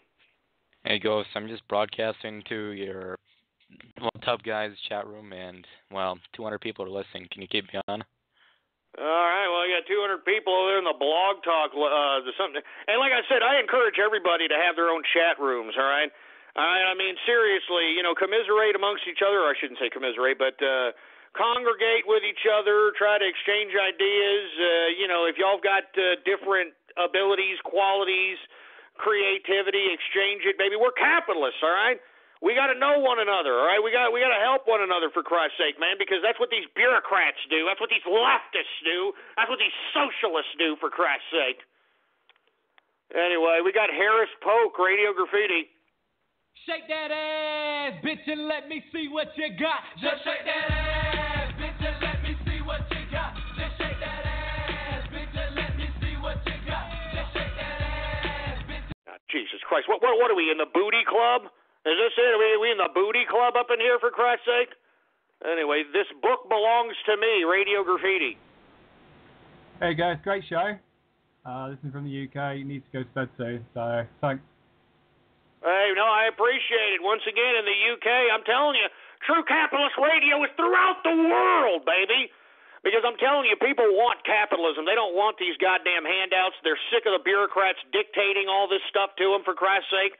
And I can feel it. I can feel the capitalist fervor throughout the world. I can feel it, baby. I can feel it. 508, Radio Graffiti. Hey, guys, I'd just like to thank you because you helped my cousin get off of anime. He used to watch hentai all the time, and you helped him a lot. And I really would like to thank you very much. I really hope that's a genuine thank you because, I mean, we need people to go out and just have a good time, man. Experience life, for Christ's sake, man. All right, I'm serious. I mean, you can go out and meet somebody and, have a good time with them, all right? I mean, seriously. I mean, experience life. Understand what it's like to have a girlfriend or a boyfriend. Or if you're a homosexual, it doesn't matter. Go out and meet somebody. God damn it. Jesus Christ. 863, Radio Graffiti. Hey, Ghost, it's me, Tyson Rocket, the true capitalist thinker. All right. We got 609 Radio Graffiti. Hey, Ghost, if I ever see Glenn Beck in the streets, I'm going to beat his ass. And also, free Tom Brady. Well, free Tom Brady. I don't know about that, but I agree with you. Glenn Beck has just gone completely loco. All right? I mean, he is way off keister. Don't know what the hell his problem is, for Christ's sake. I mean, he's trying to intermix religion with politics. I'm glad that we don't see him as much because this idiot thought his high horse was bigger than it was and tried to create his own network that nobody watches. And I'm glad. I mean, you know, I'm glad to see that. I'm glad to see Glenn Beck suffering. All right, 609 Radio Graffiti.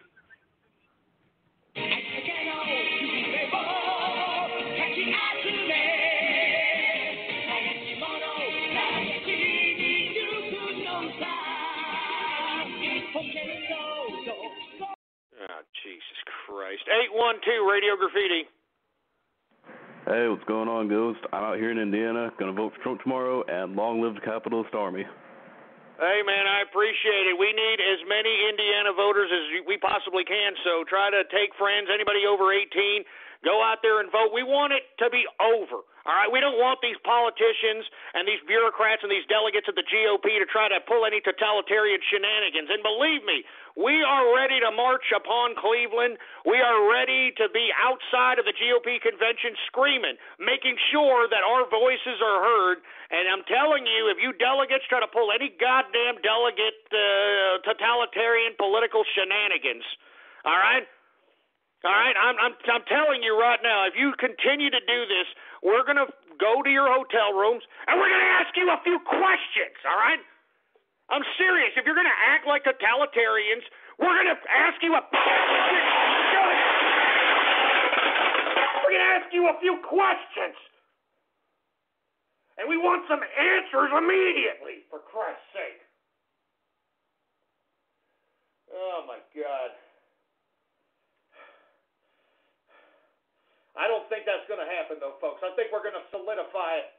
I think Donald Trump is the GOP nominee, and I think he beats either a goddamn Hillary Clinton or he beats a damn Joe Biden. By God, I cannot wait. I can't wait. Give me the mic. Give me that freaking mic, for Christ's sake. I'm telling you this right now. Donald Trump, hands down, beats a Hillary rotten Clinton because, as I've stated, folks, Hillary Clinton, all right, is a pit bull for her husband. When her husband sexually and physically abuses women, she goes and emotionally and mentally abuses them so that they don't pursue any charges, so that they don't pursue anything in the press, so on and so forth, all right? It's a fact, all right? Why do you think these damn Democrats want to usurp the nomination from her, for Christ's sake, man? And same with the dumbass Joe Biden. All right, Joe Biden, in my opinion, has got a few screws loose ever since he had that brain surgery in the 90s. Y'all remember that crap? That's why he's got a few screws loose. That's why sometimes he froths at the mouth and just starts popping off with all kinds of crap that's unnecessary. I'm serious. That's why he's a little long in the tooth. That's why he can't control himself from talking. All right? I mean, I wouldn't be surprised if he got lobotomized, for Christ's sake. He's such an idiot. Anyway, we're going to take a few more Radio Graffiti calls, and then I'm going to get the hell out of here, folks, because to be honest with you, baby, I want to enjoy my Monday. All right, I'm serious. I'm making capital. I'm a capitalist, for Christ's sake, and I want to enjoy my Monday, for Christ's sake. I don't want to, spend another hour, so on and so forth. I maybe want to go partake in festivities, although it's been damn cloudy, horrible, windy, weird day today in Austin, Texas, folks. So I don't know what I'm going to do, but, I'm going to go pursue something and get ready for the Taco Tuesday tomorrow edition of the True Capitalist Radio broadcast, all right? I mean, I can't wait to solidify this thing for Trump, all right? The Trump train steams forward through Indiana, and that's why everybody in Indiana needs to vote, baby. Go out and take as many friends with you out there to the polls, for Christ's sake. Make it so overwhelming that these Diebold voting machines and all these other shenanigans cannot affect the damn vote, all right? We need to solidify it. That's over. This Ted Cruz, Carly Fiorina, whatever the hell her name is, it's over for her. It's over for John Kasich. All right? The damn party needs to get behind the idea that Donald Trump is the president. It's a capitalist revolution. I am so proud to be a part of it, for Christ's sake. And that's why I implore every one of you to go out and do whatever it takes to spread the information to make sure that Donald Trump is elected, for Christ's sake. Even if it's as simple as tweeting a damn article, if it's as simple as blogging, making a video, all right, making a freaking meme, for Christ's sake, whatever it takes. We need the information to be plastered in the simpletons' faces so that they can understand how important this candidacy of Trump is. It's important. It's the last line in the sand for America, for Christ's sake, and people need to take notice and understand this. It's a revolution, man. It's a capitalist revolution. I can feel it. That's why I'm here, for Christ's sake. I can feel it. All right, I'm going to tell you a couple of more callers for Radio Graffiti, and then I'm going to get the hell out of here, for Christ's sake, all right? We got 817 Radio Graffiti. Trump 2016, make anime great again. Now, Jesus Christ, get the hell out of here with that crap. Screw anime, for Christ's sake. Go out and meet somebody, you freaking hairy palm bastard. 971 Radio Graffiti. You are listening to My Dick Radio, My Dick Radio. I am your dick, the man they call Dick, and he'll take Oh, Jesus Christ. I mean, you can tell there's some homosexual undertones with that fruit bowl. 907 Radio Graffiti. In West Philadelphia, born and raised, on a playground is where I put dicks in my butt. Chilling out, maxing, relaxed, no cool, no putting some dicks right up to my butt. When a couple of guys who were up to no good started putting dicks in my butt. I got a one little dick. My mom got scared. She said, Jesus Christ. And y'all are going to claim that y'all aren't fruiting up, for Christ's sake. Y'all are going to claim that y'all actually want women, for Christ's sake. I mean, look at this infatuation with anuses and penises, for Christ's sake. Look at it. Listen to it, for Christ's sake. You know, and somebody actually tweeted at me, was it yesterday or the day before? And they actually asked me if these are actual real callers. Yeah, like I pre-plan all this garbage with these people. Are you kidding me? I mean, this is pure, sick, internet, cyber vermin, troll terrorist garbage here is what you're listening to. I'm not kidding around. Jesus Christ. Fruiting up, man. Fruiting up. 903 Radio Graffiti. Hey, Ghost. I just wanted to explore the possibility that you're actually Greg Abbott, since you both live in Austin and are in a wheelchair. What do you think about that? Shut up, all right? I don't think that's very funny, first of all. That's my governor, all right? That's my governor, boy. Don't be talking about Greg Abbott, all right? That man is doing a lot for Texas. I mean, he made it okay for us to open carry, baby. I mean, I'm serious. It's okay. It's legal to open carry out here. So anybody who talks garbage out here in Texas and tries to do that, you know, violent activity, Black Lives Matter agitation crap gets blasted out here, boy.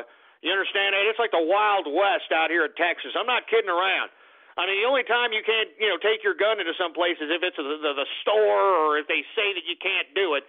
But by God, if you're walking around out here in broad daylight and these sons of bitches try to come at you and you feel that your life is threatened, you are within your legal right to, you know, take out a damn firearm and dispense with major prejudice. You understand what I'm saying? Dispense justice with major prejudice, baby. Anyway, let's take a couple more callers, shall we? 404 Radio Graffiti.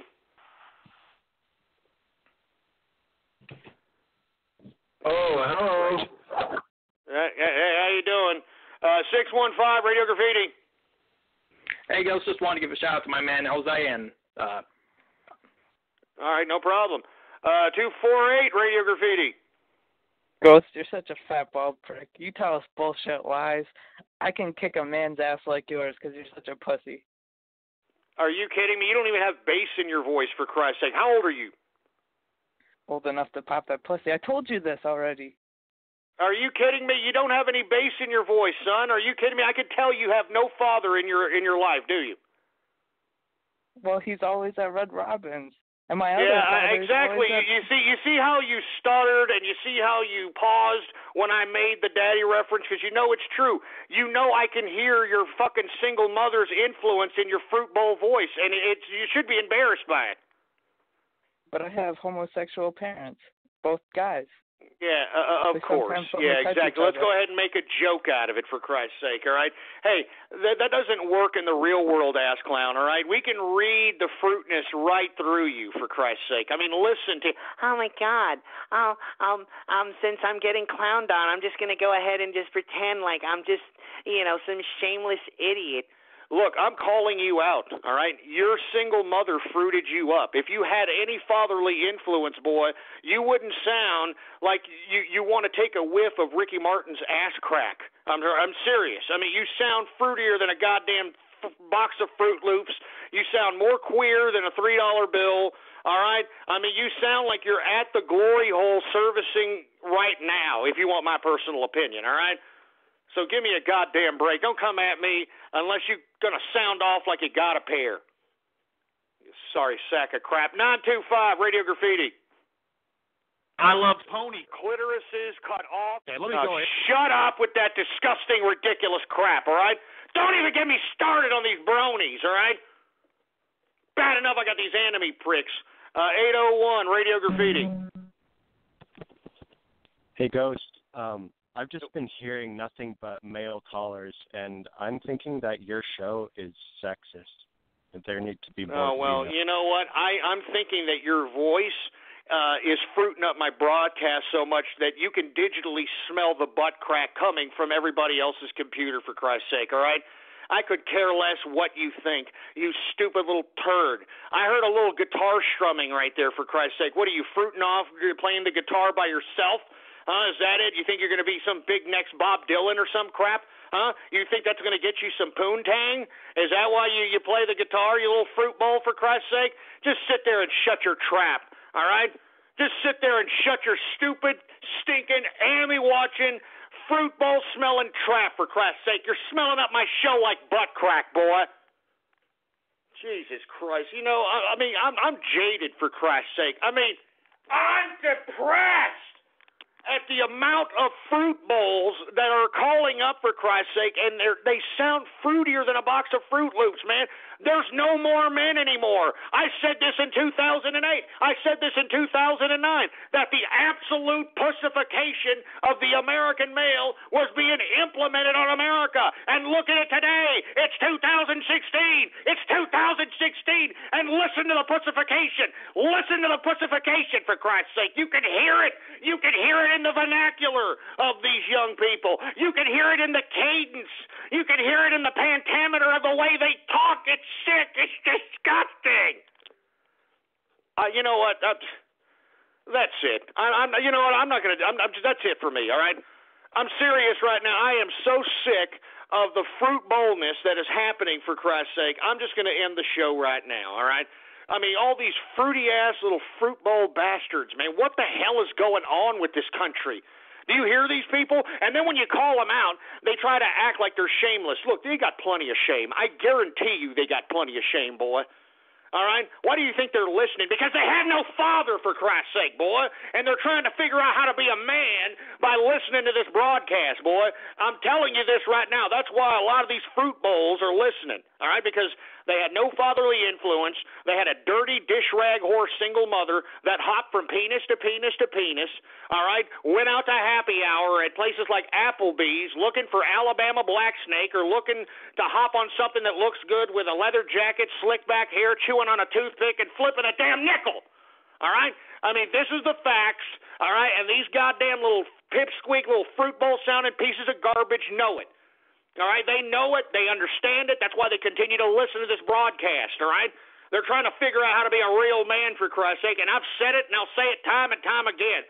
I am throwing around manly dominance all over this goddamn internet like it ain't shit. And I'm telling you, I know it's a rare thing in today's America. I know it's a rare thing in today's Western society. And I'm telling you, people right now, in my opinion, are in complete awe. In complete freaking awe at the manly dominance that I throw around these goddamn internets, for Christ's sake, all right? And I'm telling you this right now. We need to bring back, men, for Christ's sake, not these little pussy whipped fruit bowls that we're hearing nowadays, all right? These assholes that sound like they're ballless. You know what I mean? They sound like they're what do you call those idiots? Back in the day, believe it or not, they used to chop the balls off of sopranos, of opera singers that sang in sopranos. Well, they would all be men. Even if they sounded like women, they would be men because they would chop their balls off. And when you have your balls chopped off, all of a sudden you go from sounding like this, hello, to sounding like this, So I'm serious, man. I mean, this is what the majority of males sound like today, and it's pathetic and it's sick. All right, and I blame single mothers. I will always blame single mothers.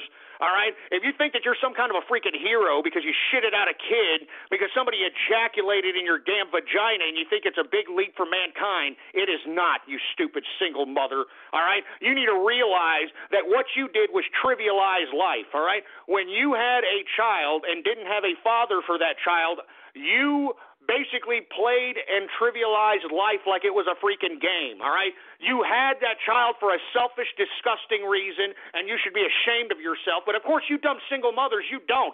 You have no responsibility. I mean, that's the whole basis of feminism. You dumbass women don't want responsibility. You don't want to take responsibility. You don't want to heed responsibility. You want to pass responsibility on somebody else when it's your fault, all right? If you allowed somebody to penetrate your body, ejaculate in your goddamn uterus pipe, all right, and as a result, out came a kid, for Christ's sake, and you're trying to absolve yourself of that responsibility, by God, you can't do it. That is a lifelong decision that you have to live with, you stupid, dirty dish rag whore, regardless if you push it on a violent video game, on a boob tube, or on a goddamn illegal alien child care provider, or on your mother, or on family members. It is your responsibility. It is your fault that that life is in this goddamn planet, and it is your responsibility to take care of that kid. And as you can see from the males that are calling up on my show, for Christ's sake, you're doing a horrible job.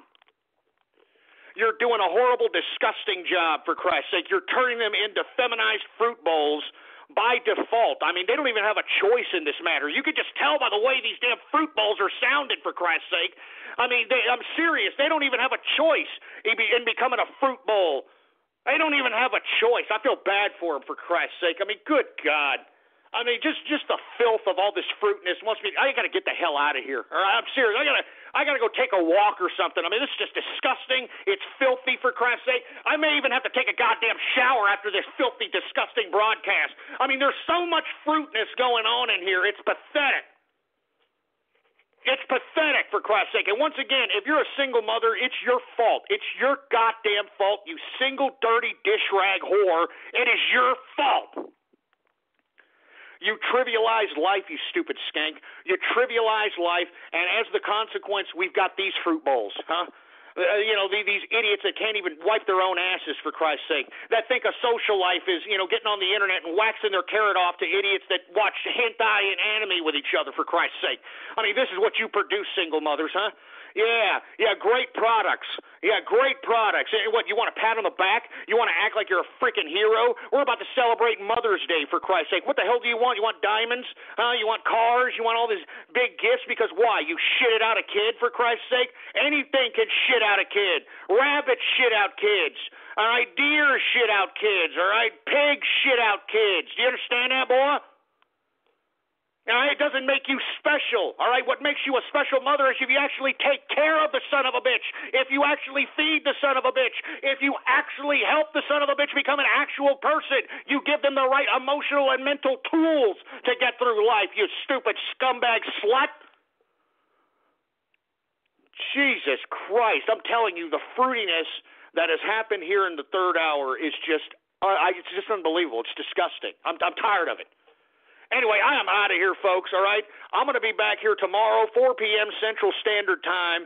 The official website of the show is blogtalkradio.com/ghost. That's blogtalkradio.com/ghost, folks.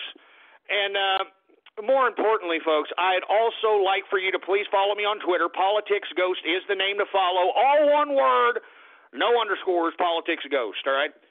Anyway, I gotta go. I gotta get in the shower. I mean, this is just a disgusting, filthy, fruity ass broadcast. And I don't blame these fruit bowls. Once again, I blame these damn dirty dish rag whore single mothers. I blame them. They trivialize life. They trivialize the lives of these fruit bowl kids. Man, they're stupid. They're dumb because of their parent. I mean, why do you think when I confronted that stupid little pipsqueak about him being raised by his mammy, it hit him right in his goddamn keister and he had to pause for a second because he knows I'm telling the goddamn truth. And what do these dumb scumbags do as a defense mechanism? Act like shameless idiots because that's all they know, all right? That's all they know. They don't know how to be a man.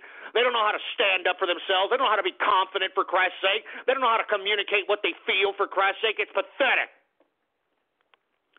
It's utterly pathetic.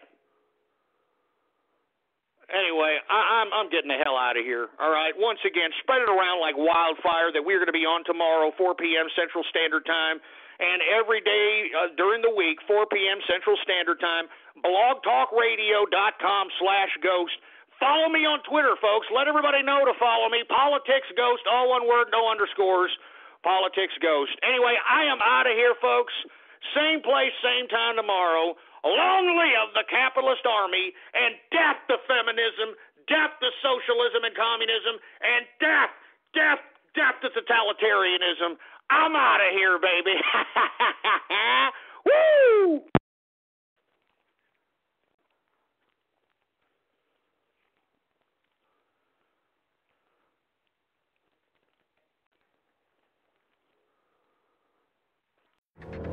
That isn't just the sound of the all-new 2016 Mercedes-Benz GLC being put through its paces. It's the sound of innovation. The innovation behind one of the most advanced SUVs on the road today. With multiple driving modes, a suite of intelligent drive systems, and a technology-filled cabin that sets new standards in modern luxury. This is what innovation sounds like. Now, discover what it feels like in a 2016 Mercedes-Benz GLC. Some equipment described as optional.